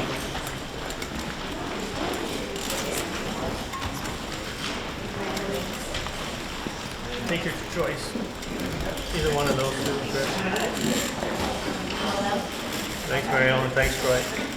Thanks, have a good night.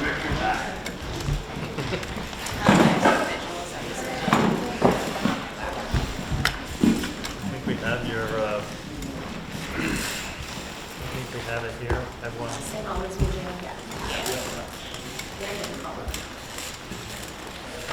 So, Trish is joining us from the St. Albans Museum.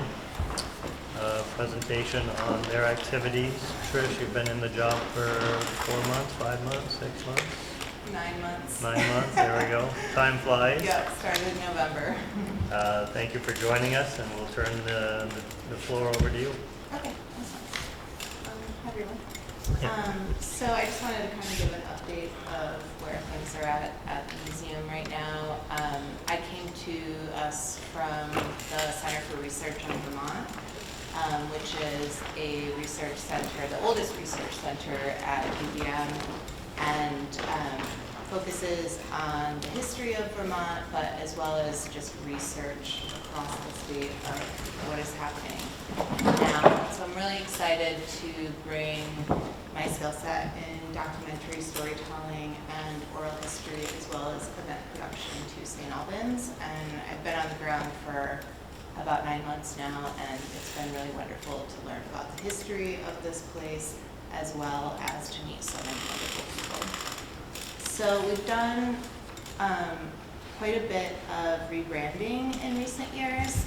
It's just a sign of the times, similar to this other conversation, that historical societies that were historically staffed by retirees and folks from non-working families, everyone works now, and they work until they're, quite into retirement. And so a member-driven, volunteer-driven organization is just not a model that really works in 2025 as well. And so in 2016, the museum has moved toward being more of a cultural institution that is staffed, as well as housing the historical society and arts, performance, and museum education programs. So I'll just refresh us on the mission. The mission of St. Albans Museum is to preserve and present the cultural heritage of St. Albans, Franklin County, and northwestern Vermont. We share our community stories through exhibits, education, community programs, cultural events, and performances. A hub for community-based research, we elevate both the historic and present-day narratives of our local communities to highlight our contributions to the broader field of American history. So one thing that I think is really unique about this museum is that we're housing the majority of the historic records of this town. And we had the Vermont Historic Records Program come and assess our archives, and said we're doing a really great job of being the keepers of those stories, and we need to make it more accessible to community members. So we've taken a lot of initiative to create a research room that makes that accessible to people that are coming to us for stories about St. Albans and the surrounding communities. So the current vision of where we are in that rebranding process is to serve as a thriving cultural institution with strong membership, as well as an accessible site for teaching and learning. So there's two things going on, as I mentioned. We have the membership that are citizen researchers and folks that are contributing to the community-based programmatic offerings, as well as an educational institution. Be a destination experience with a high level of hospitality, wayfinding, and design. Provide museum quality exhibits, events, and public programming. Serve as a hub for community-based research, elevating both historic and present-day narratives of our local communities. So not just focusing on 1870s St. Albans, but we're all making history right now. So what are the things that are making history now? And enhancing existing family-friendly offerings in our local communities with place-based youth activities. So when I say place-based, we want all of our programmatic activities in education to somehow bring it back to the archives, the collection, something that is very distinctly Franklin County, Northwest Vermont, St. Albans. And we don't need to compete with what's happening in the schools or the library or other youth organizations in town. We really want all of those activities to be driven by someone feeling further woven into the social fabric of the history of this place. I have a little breakdown of this is not based on hard data, but it's sort of more of a projection of where we're at right now with who our reach is. So as you can see, the largest populations that we're serving are adult learners and culture seekers, as well as tourists and destination seekers, people who are just want to check out a museum because they saw something about us at the rest stop. We also serve academics and researchers with our research room, people that are doing documentary work, make research requests, college students and young professionals. We are currently a site for UVM's cultural heritage internship program. So there's folks who are doing practicums in-house. We have 2 that have been with us this summer. So young museum professionals who I'm working with to create some kind of work plan that has an arc to it where we get some professional work out of them, but I'm also somewhat of their academic advisor on the ground. I created a position in January to do more outreach so that we are connecting better with surrounding schools to, again, bring more students in to be doing that place-based work that's specific to the museum's pedagogy. And we are definitely a site where a lot of senior community members are docenting, running programs, being stewards of the museum and the community. So our current board, I'm sure some of you know, Joe Luno is the president, Josh Ellerbrock is vice president. We have a new treasurer, Jim Manahan, who is joining us just this month. Marilyn Grunewald is our secretary, Sarah Allard is a trustee, Laz Skangus, Valdemar Garibay, Don McFeeters, Jim Murphy, Richard Stahl, Amanda Hadley, and John Newton are all trustees on our board. We have some seats that are turning over in this fall. We have 3 seats, so please spread the word. We are looking for 3 new trustees. All of our officers are staying on, but we do need some additional board members. Our staff has grown, and it used to just be Alex Lenning, who I'm sure many of you know, that was running a 25,000-foot facility single-handedly, and I don't know how he did it. It's pretty incredible. And he was very dedicated. We now have a staff of 3, myself at the helm, Karina King is our operations and outreach coordinator, and Eliza Callahan, who is a fellow museum professional that I sort of poached from Champlain or Chittenden County Museum to come up and work with us. My email address is just below my name here on this page, so if anyone has any follow-up questions, please do not hesitate to be in touch with me. I just want to give a little recap of our annual report from last year. We presently have changed when our fiscal year begins and ends because it wasn't aligned with our programmatic season.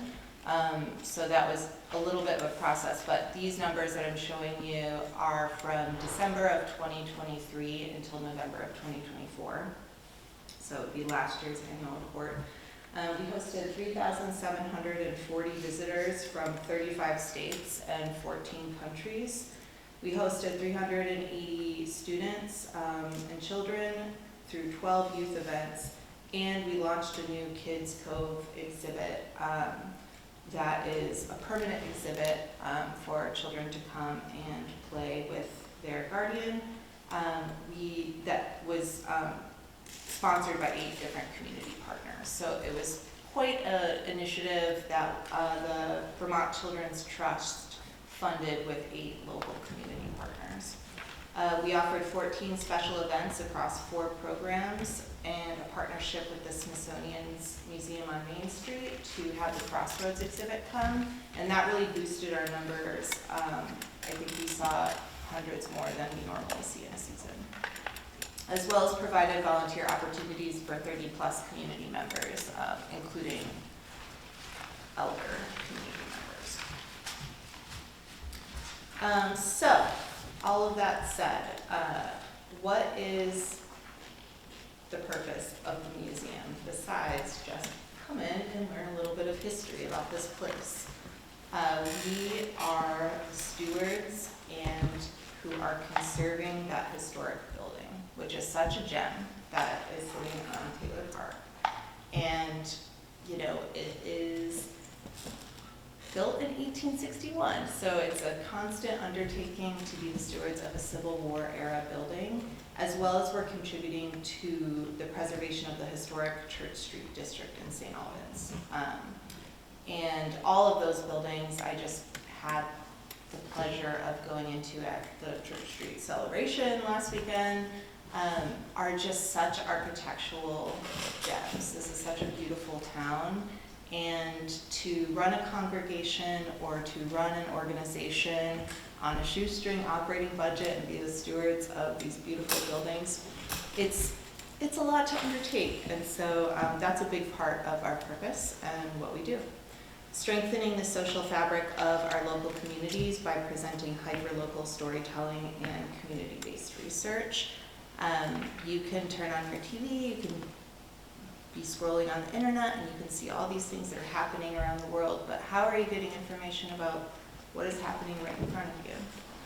Cultivating a learning environment that centers the importance of multiple historical perspectives and the representation of many voices in our local story.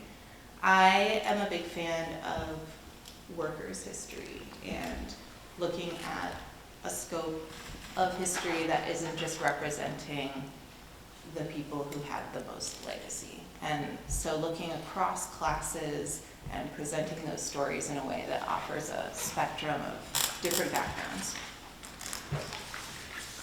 makes good storytelling.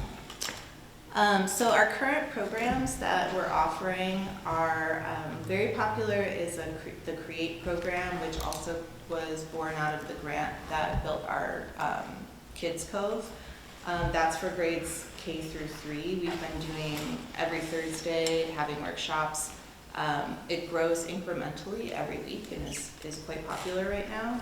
As I mentioned, we're a UVM Communities of Practice site, so we have graduate and undergraduate students coming in, doing research, and helping us to update exhibits, and learning to be young professionals on the job. History in a Box is our mobile education program that we've been offering at both farmers markets here downtown and at the Bay Farmers Market as well. And we can take it to senior centers or whatever, wherever. It's just our mobile request education program. We also have a student ambassadors program that's for our younger high school and middle school age folks. Right now we have a very eager 13-year-old who summers up here. They live in South Burlington, but he really wants to learn more about St. Albans. And he's doing an incredibly dense research project on St. Luke's Episcopal Church, and it's amazing. He's really excited about it and is actually providing us with quite a bit of deep research on St. Luke's. As well as I mentioned, doing the continued learning for adults and the elderly and community workshops. We hosted almost 1,000 people just between January and May before we even opened our doors in May for the museum exhibits. And that was just through workshops and programs. Oh, and I just want to mention the Church Street celebration. I really see it as being a very important economic driver for downtown St. Albans, and I think that is something that has a lot of potential to grow as I continue to work with Arlie and think about ways to spread the reach for that.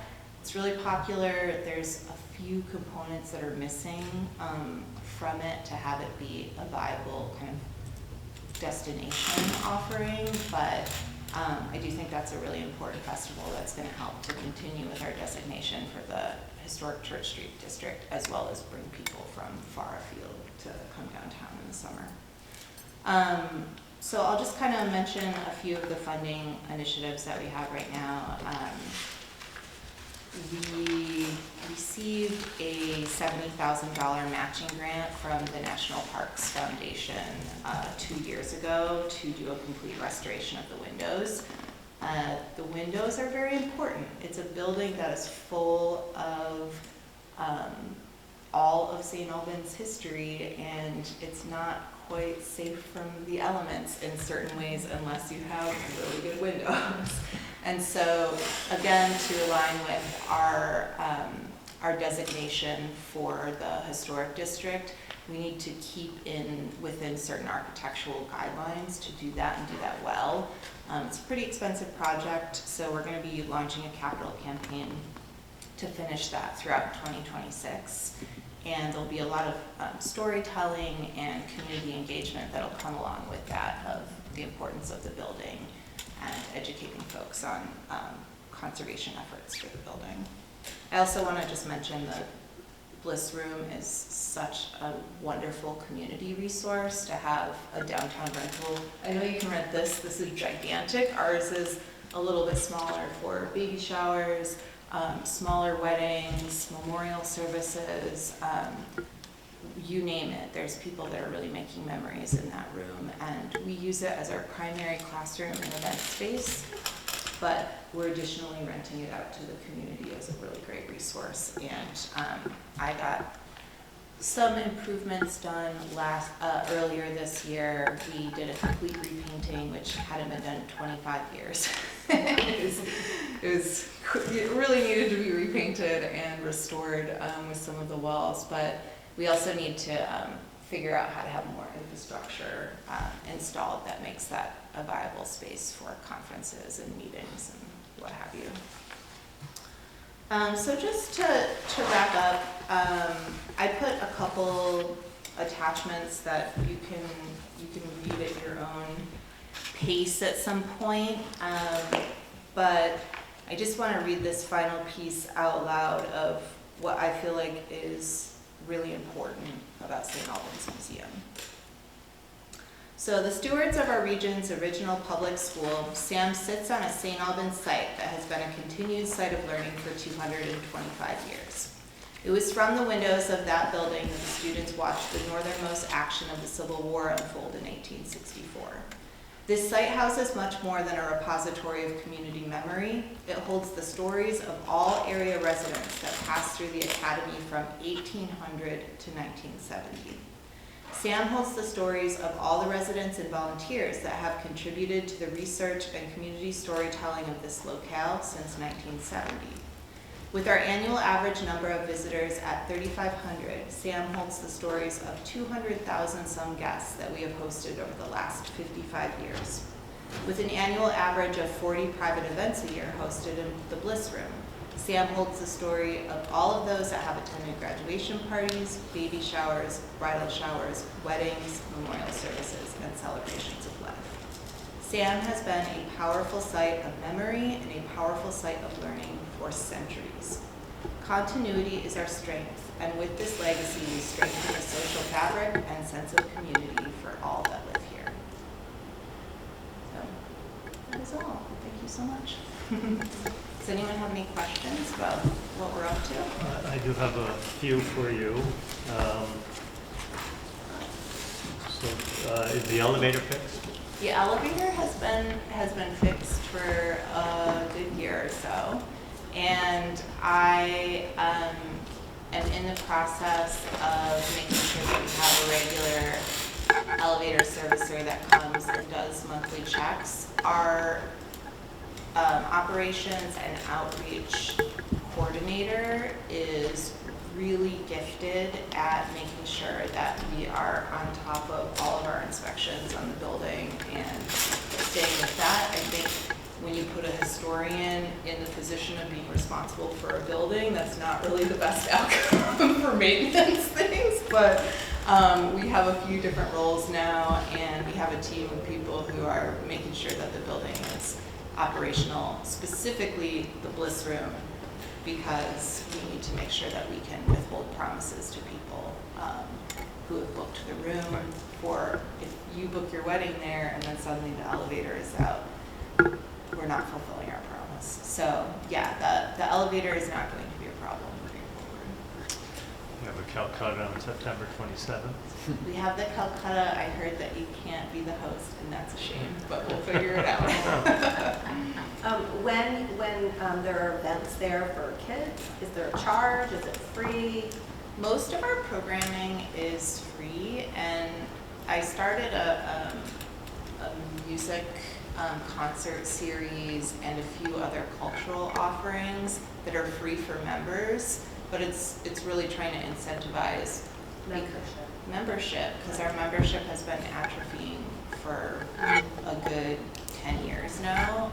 So we want to get people invested and incentivize becoming a member and being part of something that's socially activating versus just, I think before membership was like you kind of just showed up and put in your vote in the fall if you felt like it, but there weren't a lot of incentives after Handy's started paying for admission to be free for everyone. So it used to be admission was free for members. Just go back to the Calcutta. Yeah. You still have tickets available, right? Yes, we have tickets available for the Calcutta, which is our annual fundraiser that is really quite a hoot and very popular. You can visit our website at stamuseum.org to get tickets for that. In terms of the entire building, give us a percentage of what you think the building's up to speed maintenance-wise. Would you say 50% or 90%? We won't hold you to it. No, I actually really want to be challenged to think about this because I try not to think about it sometimes. I would say 70%. Up to speed. In terms of renovation. Right. But in terms of public safety, the building is very functional right now. In terms of renovation and historic preservation, which is the eye of where I'm coming from, I would like us to be putting more resources into restoration work. And did you come across the display? Well, two things. The museum on Main was excellent last year. Thank you. The quality and obviously it's what you would expect from the Smithsonian, but I thought that really brought a lot of people out. Good discussion for sure. Mm-hmm. I thought it was excellent. We funded, I think the city funded the banners or the displays for Underground Railroad. Mm-hmm. You have access for it. Is that something that would be displayed on any time frame? Yeah, well, we made them we've been doing kind of temporary exhibits for Flag Day, for the Church Street celebration, for Juneteenth, and I have some exhibition design and lighting design experience, so we did a temporary exhibit with those banners and posted that they were created by the city. And our summer intern from UVM, who is doing a focus on kind of underrepresented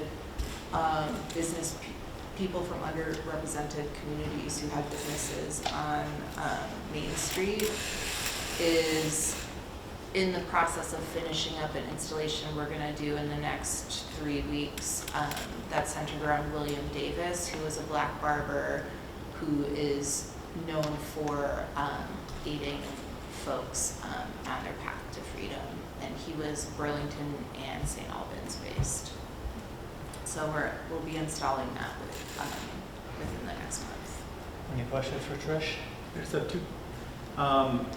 You guys ever explore partnerships with like recreation, getting the kids that might be a camp to come in and see what it's about and bring their families later, kind of incentivize them at all? Yeah, I mean, ultimately the goal is to be doing as many community partnerships as possible with our education program.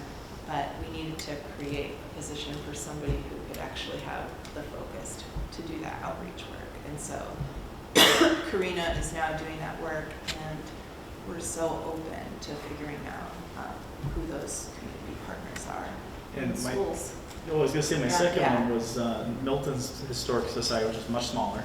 They partnered a lot with the schools to actually have classes and visit on specific days and experience the museum right from up the road. But I'm wondering about like expanding into the city school and the town school for those kind of opportunities. Yeah, we're so enthusiastic about getting that ball rolling. Again, it really just takes someone who can sit down and do the tracking work of outreach to make those things happen, because I worked in the schools for 12 years, all over the state, as a visiting artist and a visiting scholar, and teachers are very busy. Administrators aren't even thinking about how they're getting the students off campus and for those opportunities. So you really have to make sure that you have that relationship building personality to do the outreach work in order for the connection to be made.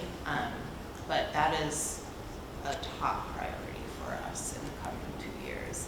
It takes a little time to kind of get the relationships established, but. Anyone else? I did an event in the Bliss Room about a month ago, and it looks great.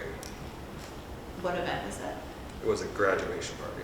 Nice. But yeah, the room looks really good.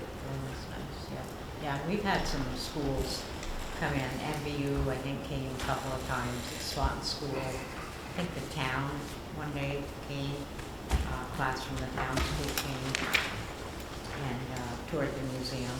And I was one of the docents for a couple of those, actually. Yeah, we've had a bunch of school groups visit. Yeah. I would love to see it be continuous, that we have a stream of visiting groups coming in, not just disparate individuals, but that we're getting a lot of students. The nice thing is it's walkable for city, town, BFA, and the tech center. And I know, like I'm a teacher, busing is so expensive, so that could be a good angle, right? Like budgets are low, you don't want to pay for a bus, but you could walk there. And I mean, the tech center has preschool too, which they might love your learning code or kid code. Sounds fun. Absolutely. Yeah, we have, now that we have the education associate, we have someone who can do that outreach, and then we have someone who's thinking about customizing experiences. So when the school groups come, it's not just the same, here, go do a scavenger hunt, but there's some kind of activity that's Even looking engaging. at their curriculum maps and their areas of focus for science and social studies. Yeah, we're really enthusiastic about doing that work, and I think I mentioned it a couple times in the presentation that we want to be a site of learning and not just guide yourself around and read the signs or chat with the docents, but that we're creating programmatic on-ramps that help people from many different backgrounds and age groups access place-based storytelling. Any other questions, folks? Hearing none. Trish, thanks for joining us. Appreciate it. Thank you so much for having me. Good luck with everything. Good luck with the Calcutta. We'll move on. Take that. We have Connor and Cody. Help me remember. Connor, Cody. No, not Cody. Not Cody. Cody's not That's here. Connor. Connor. Okay. We had two great candidates for the committee. Interviewed both of them, Eric, Lindsay, and myself. It was a very easy decision for these appointments, and we would like to appoint. We're recommending appointing Connor to the open seat and Cody as an alternate, which is what we had discussed. And Cody and Connor are friends also, which made this very easy. Eric and Lindsay, do you have anything to add? It was a great conversation with both of them. Excited to see where things are going. And we talked about having more communication between the BEI committee and city council because we don't always know all the things that they're working on. So we had just asked for a little bit more communication, maybe even once a month, just like a report on things that they're working on so that we can be in the loop. It could even, we even talked about instead of like having it be an official meeting, like having it be, we get updates once a week about what's going on in the city, but that is something that maybe committees could report out in that too. Yeah, does anyone else have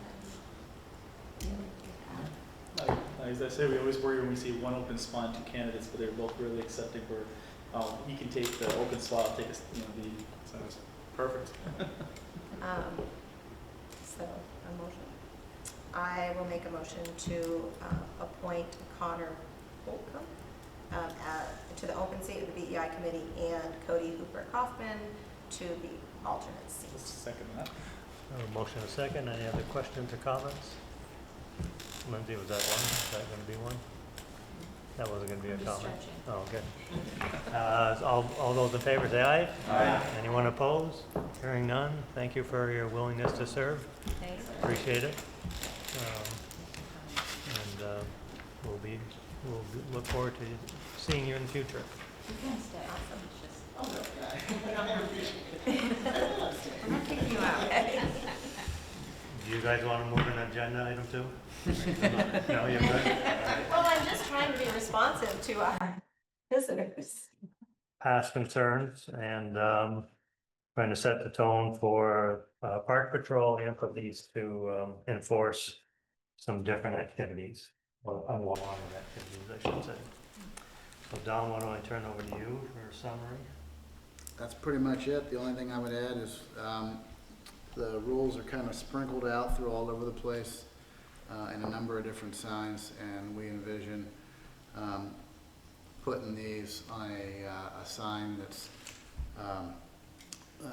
has some design cues from our wayfinding system, so it'll fit in with the park, like a hanging sign, a little bit more historic and fitting the character of the city, and a little bit less austere, given, you know, it's not a traffic sign, it's a park, right? So, but then still also have something that expresses the behavioral expectations for the park and allows Parks Patrol and others to hold folks accountable.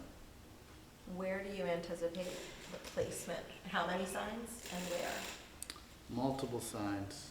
What does that mean? More than one.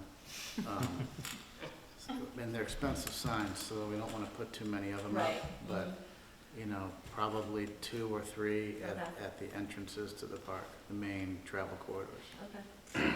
I think the concern that Trudy and I were talking about was making, like, currently the signs that say 1 hour time limit are at the monuments. Yeah. We don't want people to feel pushed away if they're not doing anything wrong, or if they're at the farmer's market and are sitting there with family having lunch or whatever. So the 2 hour daily limit without permit. Trudy, how do you feel about that? Well, I spoke with Lieutenant Weatherby, and I spoke to at least one of the Parks Patrol people, because I shared those concerns too. It feels like, oh, I can only be here for an hour. They like the time limits. Even our gardener likes the time limit, because when people have been hanging out there the whole entire day, that time limit allows people to nicely, kindly move them along. I think the challenge is balancing, we talked about this at the Public Safety Committee, the challenge is balancing everyone's right to be in the park with everyone's right to feel safe in the park and not have large group gatherings that feel maybe intimidating or overwhelming to individuals or families that might want to be in the park. So it's a constant balancing act. So while I appreciate the 2 hours instead of 1, I understand the need for it. And I think that, you know, there's some discretion in there as well. I think the farmer's market would be a permitted use, that wouldn't apply. Say music in the park too. Music in the park, like, Most of the events get a permit, you know, but, I mean, it's hard to spend 2 hours in the park, right? Like, not for some people. well, I know, Chair and music but, sounds good. Yeah. you know, I challenge you to go out and spend 2 hours in the park. And so, if you are spending more than that there, you're having a really strong presence on that park. It begins to become less of a public park and more of somebody's, Hangout. you know, spot, you know. No, I agree. I know that was something we had chatted about, so I just wanted to check in and see how people were feeling. It's just the time is not subjective, which I think is what the Parks Patrol guy appreciated. Yeah. Because then they can fall back onto something. Right. If someone's being a bit of a nuisance, they can say, well, there's a time limit. Yeah.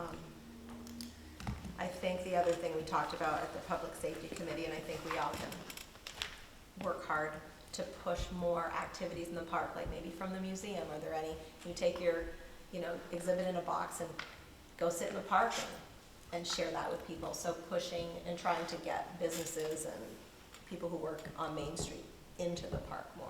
I met a girl the other day who was an artist, and she's like, I decided I'm gonna come into the park and do my artwork every day, which was super cool. So,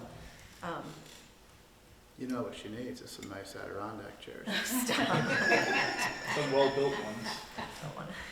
Don't get me going on those. You know I really want them back. The bicycle scooter riding, there is an ordinance of no bikes on the sidewalk, right? Unless it's obviously a little kid up in training wheels. In the downtown, you're not allowed to ride bicycles on the sidewalk. Okay, even though people do. Well, yeah, that's a whole other issue. But in parks, so this would mean they could have their bicycle and scooter, but they should not be riding it in the park. Correct. Is that a typical rule for parks in other municipalities? You know, I don't know. I think that with all of the traffic on our sidewalks, in a full park, you don't want, although I used to do it as a kid, riding around the park with my friends.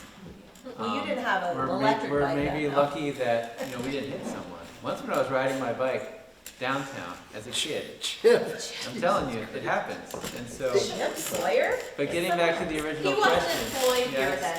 statute of limitations has passed, but His the, record has been expunged. yeah, record's been expunged. I imagine most municipalities are like, you cannot ride your bikes Okay. on a downtown sidewalk or in a park. Okay. Like, you gotta walk it, and then if you're going, or put it in a bike rack and go about your business, and then grab your bike and ride away. There's no bike racks in Taylor Park, are there? Custom Twigs, there's, Okay, up by the music pieces, there is. okay, You know, Ace All right. Hardware is one of the downtown. okay.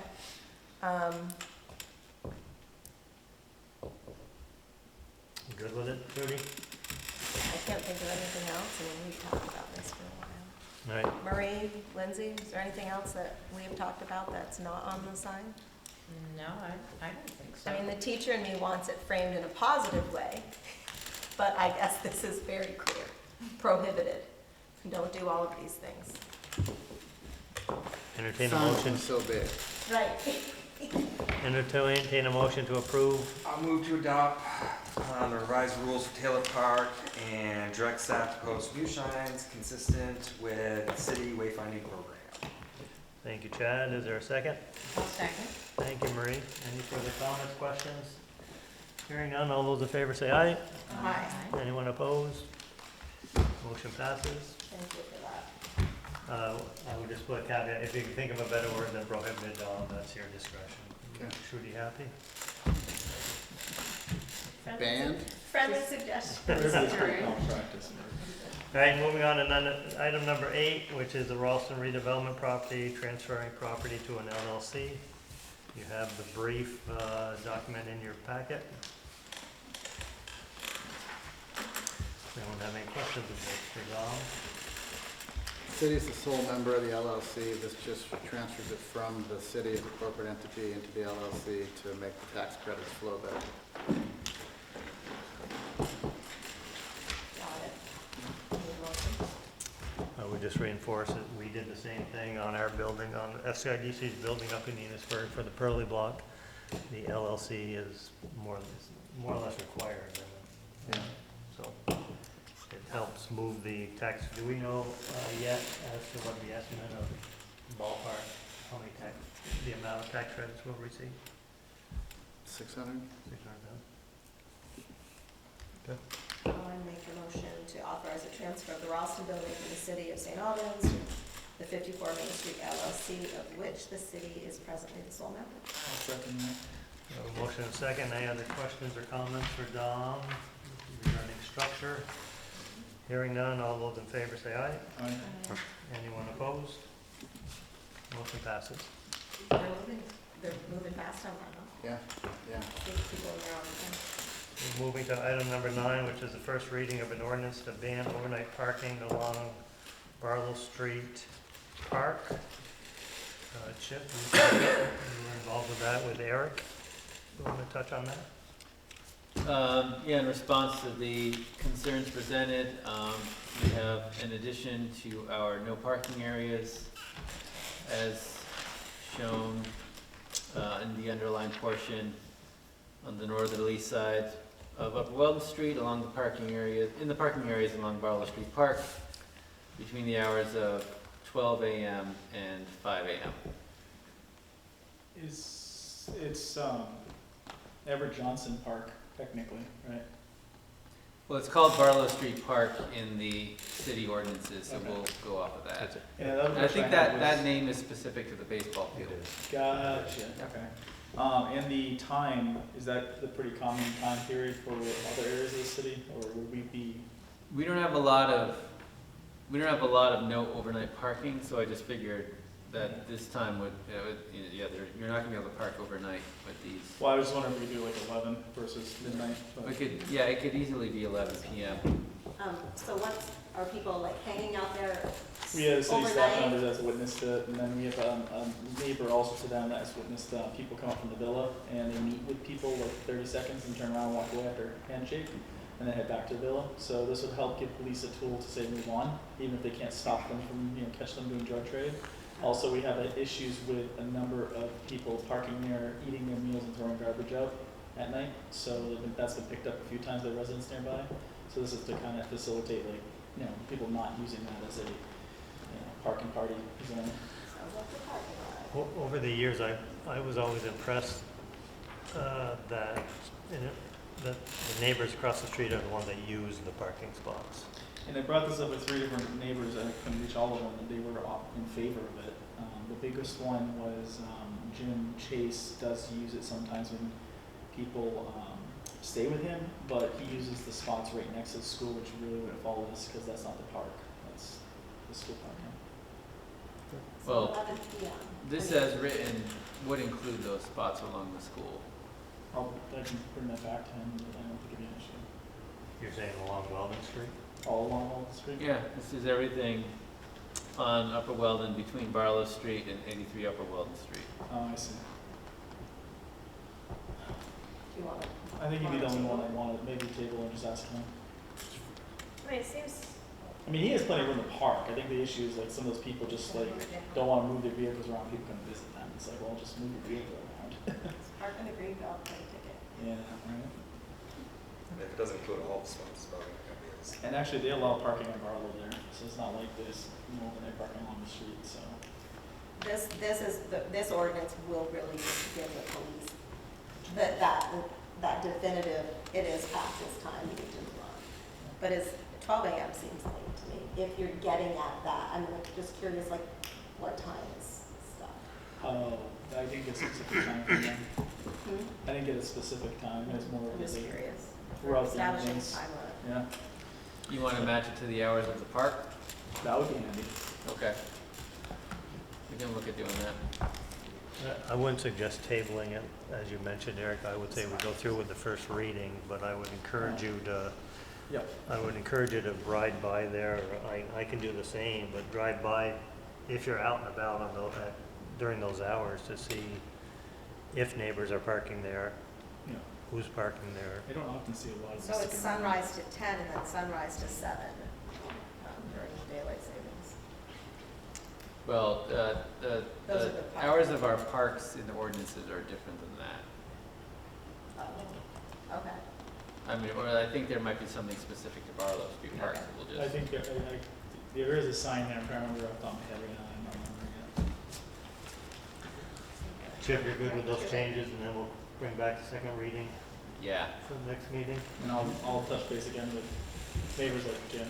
And I'll drive by as well, and Chad, you're out and about late. Yeah, I'm late, If you I can- drive by that pretty much every day. You can double check that. All right, so we'll do the second reading of the September meeting. We'll move on to mayor's report, a few things. Marty's not here, but do we know what the issue with the fountain is in the park? Got a week. What's the plan? You are? Sorry, I like He has those a change- answers. I really do. He has a change of clothes in his. Val's gotta get home. It's broke. We're fixing it.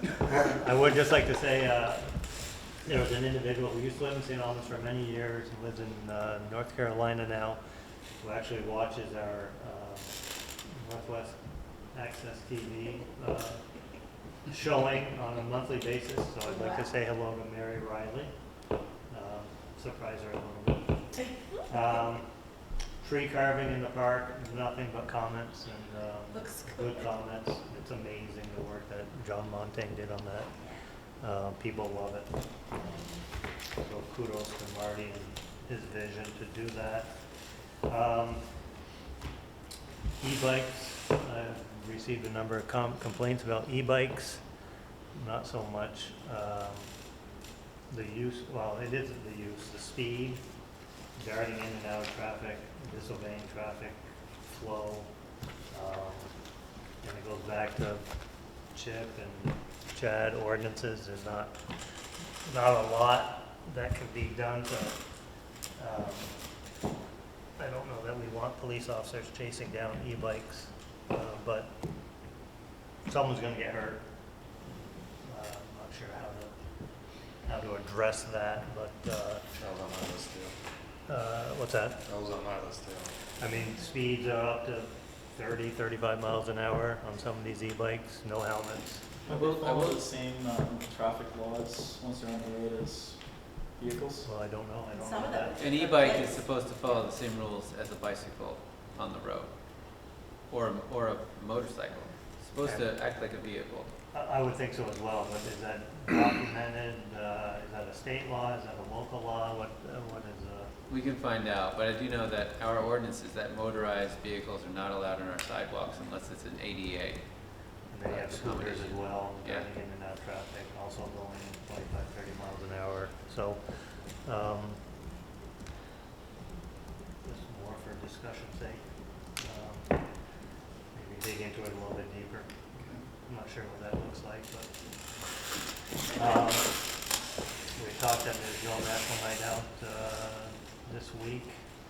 And I think that was, and then we have a noise issue relative to, Chip, how many rooster complaints have you gotten over the years? Well, I've gotten 2 in the past 2 weeks. Same person. No, Same rooster. no, it's, He's traveling No. around town. it's, 2 different roosters? one's on Main Street and one's on Pearl Street. So that doesn't fall under our noise ordinance. I think you could, but it's not the easiest rule to enforce. It's like a barking dog, right? Right. It's like an incessantly barking dog. We could ban roosters, What's that? don't you think? I'm not sure. We could, we could, but, it means a lot of dead roosters. Well, only 2 so far. Yeah, right. We can let them loose up in the woods. See how that. I would, How many roosters do we have? we don't do a census of roosters. Do you think we have a lot? I'll have to ask Nicole what's on the voter It's registry. like the city. Who has like farm animals in the city? We hear them. Lot of farm animals, There are roosters in the city, and it depends on how you get your chickens. And they're not always guaranteed all to be females, and then Yeah. you end up with folks who don't want to kill their rooster or have And to then remove a they rooster. Hard-hitting work at the city council. And they make everybody else. That's why I don't know. My neighbor's hens make plenty of noise when they lay eggs. I think it's a question of would we rather deal with rooster noise complaints, or would we rather deal with rooster prohibition? Because those are the 2 options. Or just distributing earplugs to all city residents. I'm gonna, let's say we table that for tonight. Yeah. Come back and visit that. Yeah. Rick Hawkins has some strong feelings about roosters. To the There- positive there- or negative.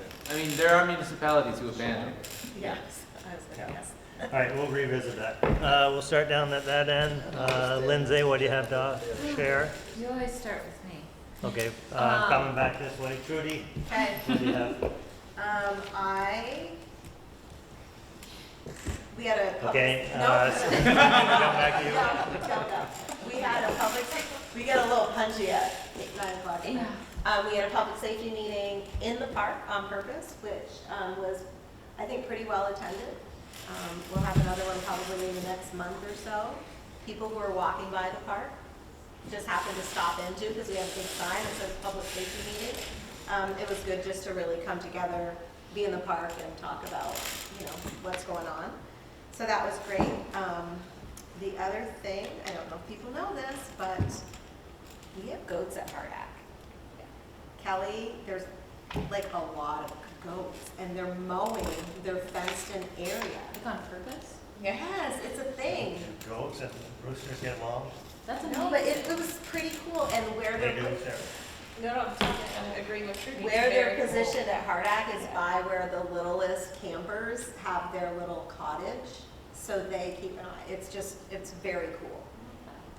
Yeah, and I'll remind Marty that there's a big hole in the green belt on Bishop Street in front of that big apartment building. My dog will get lost in it. I think maybe someone took a bush out or something but didn't fill up the hole, so. I told him before, but I probably got lost in his inbox. Do we have a rain garden here, Which No. apartment building? If you're going down Bishop, that big one on the right, that's maybe 3 or 4 houses down, you know that big one that Fourth goes, round. it's not. I know where it is. Oh, Marty. Oh, hey, Marty. Oh, Marty, good. There's a stick in it. I put the stick back up. Yeah, we'll take care of it tomorrow. Thank you. Marty. Lindsay coming back. Good thing I didn't say anything mean about him. Right here. That never stopped you before. I'm set, yeah, I'm set. Lindsay coming back to you. Hi, yes. So I did a litter cleanup. I wasn't able to make the most recent one or a couple of them, but I did one of the Salem litter cleanups, and yet again, it was just like a lot of trash, but one thing that I noticed was there were a couple of businesses that had a lot of trash around their property, and that's something I'm not sure how to approach. Like, one building has a restaurant in it, but it was clearly not restaurant trash, it was tenant trash that was a ton of litter, and I started picking it up and I said, no, this is like a bigger issue, it's like broken glass and like clearly just a lot of property owner not taking care of this stuff. So, that was one thing. Marty, can you hear Lindsay? Yes. So I think it's a public health and safety ordinance. Yeah, send me a note, Lindsay, on the properties and we can look at them through a Okay. public health safety ordinance. Okay, sounds great. Otherwise, I work up on Fisher Pond Road, and at least once a week, I do like walking supervisions with my teammates we come all the way down to the park and do like a couple loops through the park and do some litter cleanup along the way, and it's been great in the last few weeks, like just tiny little like gum wrappers and stuff that clearly looks like an accident, you know, maybe something flying out of a car window. So that's really cool. I've been trying to keep my presence up in the park. I had someone mention that they put something on the green belt and they got a notice within a day of placing it there, and I was just wondering if we did change our policies on that, because I thought it was 3 days, but just wondering if maybe we could get a note out about that, if it did change, so people know. I don't know if that's another Marty thing. You hear Well, that? if it's in the green belt and it's noticed by any member of the PHSOT, they're sent a letter. So the letter would take probably 2 or 3 days to get to them. So by the time people, they got their letter, if it was still there in the green belt, it's been there for probably 4 or 5 days. so people are allowed to do like a free pile, just not on the green belt? It just has to be on their property, is that? Right. Okay, Yeah. maybe that was the miscommunication. And I live on Pearl Street and it just got paved and I did not know it was being paved and just about had a meltdown after a long day of work when I couldn't get home to let my dogs out before my next meeting. But the people doing all the work were so kind. I didn't actually have a meltdown, but I was suddenly not able to get home to my dogs. And the people doing the work were so wonderful and kind, and they were so quick at doing it, and the road looks wonderful, but now people are speeding much worse, but that's a whole different issue. And that's all. That's my report. Thank you, Lindsay. Thank you. Marie? Well, I don't think things have been too bad down our way. the only thing I've noticed is got somebody that consistently rides by on this little scooter with no helmet, fast, fast, fast. I don't know what can be done about it, but it's certainly an unsafe situation, and if ever this person wiped out, it would not be a good result. So, that's about all I have to offer, really.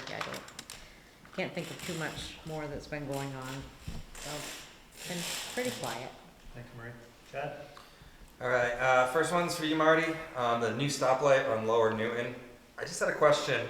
So when going up and down Lower Newton, the lights are green, and the left lane is blinking yellow. Then what happens is all the lights go to yellow before the Federal Street side turns green. And I think there's a potential there where the left-hand turn is a solid yellow, and the straight hand, or coming up Newton, is a solid yellow. So I think in that case, it's not a large amount of time, but I think you have a few seconds there where a left-hand turn has a right-of-way and going straight has a right-of-way. That's, I mean, I can take that one, but the blinking yellow is, I think that's kind of typical. If you're coming in for a left turn and someone's coming up, you're supposed to not go. Because even though, It's like a caution. even though everyone has a yellow signal, a left turn never has a right of way over anybody. That's the rule of the road. Unless it's a green. Well, Unless they have a green. but if Yeah. you're seeing a solid yellow, Uh-huh. the assumption is the straight lane doesn't have a green. If it's a blinking yellow, the assumption is oncoming traffic has a green. But like if you take like the interstate ramp, if you go to turn a left hand and you have a green arrow, then it turns to a yellow arrow, the oncoming traffic doesn't have a green yet. They have a red still. No, we can I have think our right now we traffic. have a yellow going straight and a yellow, and it's a very short amount of time. I'm just saying I kind of got. We can check with EPI, they still have to come in and tweak the lights at the top. And they're the ones who did those, we can check with them to make sure that's the correct. Okay. I don't think it's a huge deal, but it's. Right. I think you do have to. Caution, you're assuming the other one has to agree. Right. I think if you have a solid yellow arrow, you're assuming that oncoming traffic has a red. Right. You're thinking, better hurry up, make this right. What? Did that come from Hawkins? No. No. I almost turned into a car. Better hurry up. Because I was late. I only got two quick things. So I was going to bring up the e-bike thing. I was going to kind of pair it with police walking patrols. I know I'm a broken record of that. I've had, it's not so much the kids riding the e-bikes. It's there's adults that are just doing dumb things. And they're doing it on regular bikes too. I think some walking patrols downtown, I just don't see as much as what used to happen. I know we've had this conversation before, so I'm not gonna beat it to death. But some walking patrols, and I think that I see enough bikers and e-bikers now that are just totally darting in front of traffic that there's no way if PD's driving around that they're not seeing it. And I think we probably got 10, 12 that are really the problem, and I think, I'm not saying they do a foot pursuit or anything, like, we're not making cops of e-bikes, but I think it's stop and say, hey, listen, you gotta ride, flow of traffic, you can't just dart in the middle of the road, blah, blah, blah, because Lake Street, Main Street, it's not good. Someone's gonna get hit. And Lieutenant Weatherby at our safety meeting said that he has brought the same young kid home twice. Yeah. At least with the bike, because the kid is not doing it. A lot of it, I think, is adults whose life choice to remove their driver's license. Right. And And those are the ones that I think are really the And problem. those aren't licensed, anyone can drive. Yeah. And I'm downtown a lot. And Those are expensive. if PD's not doing something urgent, if they're going, they should stop and have a conversation. Yeah. But an e-bike is almost like $2,000, I think. They're Well, they sell their car when they lose their license and not an e-bike, but. And then the last thing I had is we had a quick little finance meeting. I was in Maine, it was beautiful, so I zoomed it. I thought it was meeting It was just a quick thing. We talked about, just kind of updating you guys, talked about the retirement fund.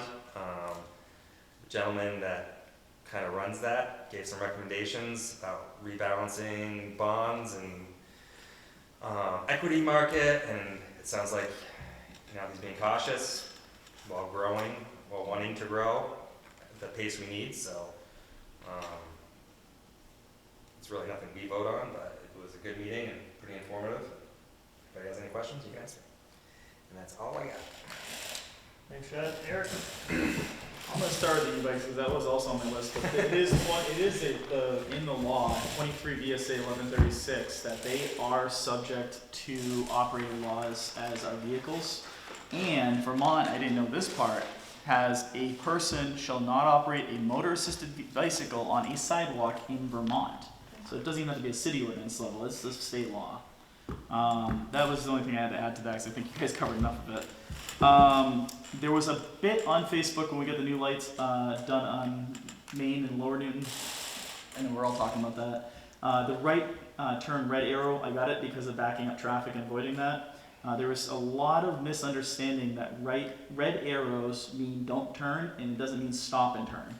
And I think there might be an opportunity for some education kind of postings or information out there just to correct it, because some people are doing the you do you, I'll do me kind of thing online. It's like, oh, that's going to be great until someone expects you to stop even though they don't anyway. So it's a red arrow instead of a red light. I red meant to bring arrow. this up too. A red People think that a red arrow means you can still go red on red. Not unless marked.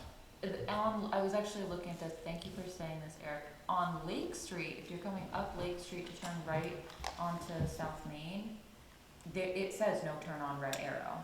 And I wonder if we just need a sign that says that Yeah, I was at gonna that look into that, intersection. I rely on those no turning on red signs. Yeah, but it is in the law that if it's a red arrow, it is a no turn unless it says turn on after it stops. So, right now, at that signal, we have an arrow instead of just a circle. Yeah. And it goes a green arrow when most people were turning red on red anyway. Yes. So now when most folks are turning red on red, you get the green arrow anyway, so you can just turn. In the red on red,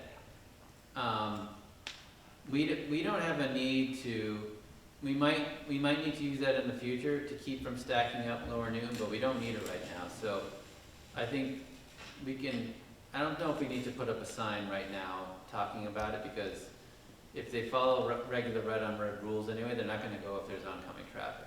So I would leave it alone for now. But if there's a point at which we really need folks to not turn right on that red arrow, we could put up a sign. But right now, we don't need it with the way that the system's working. And I didn't notice, but there was an issue a couple months back, and there's still an issue, people doing it, where people are getting in the right lane, thinking it's a straight lane, and they're cutting people off. Now, I've seen some number of intersections around the state where they actually do, up top, have the three signs that's like straight, right, or two signs in our case, straight, right, because that kind of gives people a heads up. Is that coming from north to south? Yeah. It's a traffic People light. will pull up on the right side and just cut right in front of people, because they're in the Where is wrong lane.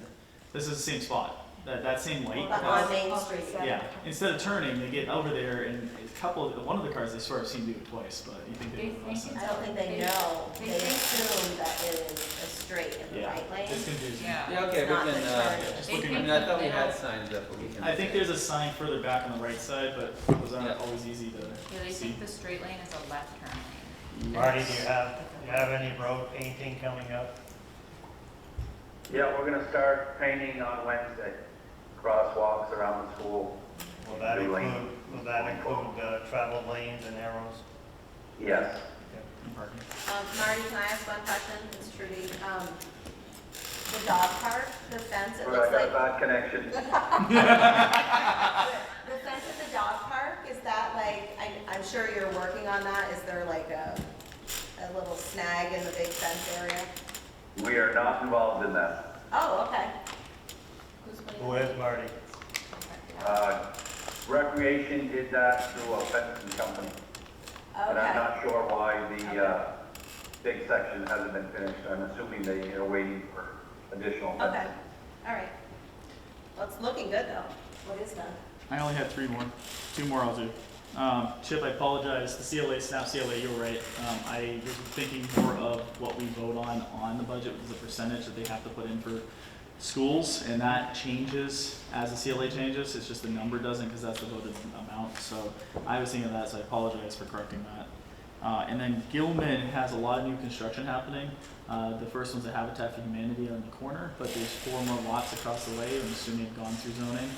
Is there any discussion about putting a sidewalk on Gilman? Because now that they're gonna have a lot more houses, some of the neighbors asked about people walking in the street and almost getting hit going south Main grocery. Just gonna give them scooters. That works. E-bikes it is. I think we're gonna talk about that in the budget. Okay, thanks. That would have been covered in the DRB discussions. No, we typically don't force developers to build sidewalks. I mean, it's, you know, we gotta look at the grades, look at the right of way. Oh, but also this doesn't go before the DRB Would this be fine? because it's single family home by single family home. That's just a regular permit. That doesn't go before the DRB. So it's not a 4-house development. They're all separate. They're all separate. It's not one developer building 4. Yeah. Okay. Gotcha. Well, No, that's, the one developer is building 7 houses on Upper Gilman, and then a separate developer is building the Habitat for Humanity. 7 up there. Yeah. Definitely worth talking. But they're That's parcel by good for the parcel, rail list. and it's how many units you're building on a parcel that triggers whether or not you go before the DRB. Gotcha. And that didn't require 2 Act 50 hours. No, they were just under Act 50. Because Act 50 would have required a sidewalk. Maybe. Who's the developer? Eric, what else?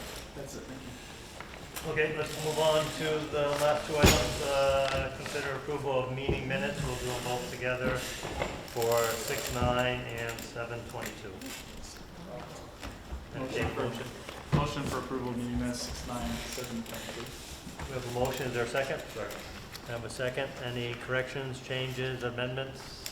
Any of the above? Hearing none. All those in favor, say aye. Aye. Anyone opposed? The minutes for 6/9 and 7/22 have been approved. Moving on to the approval of warrants 6/30 and 7/31. So moved. Second. We have a motion from Judy, second by Eric. Any questions on the warrants? Hearing none, all those in favor say aye. Aye. Anyone opposed? Motion passes.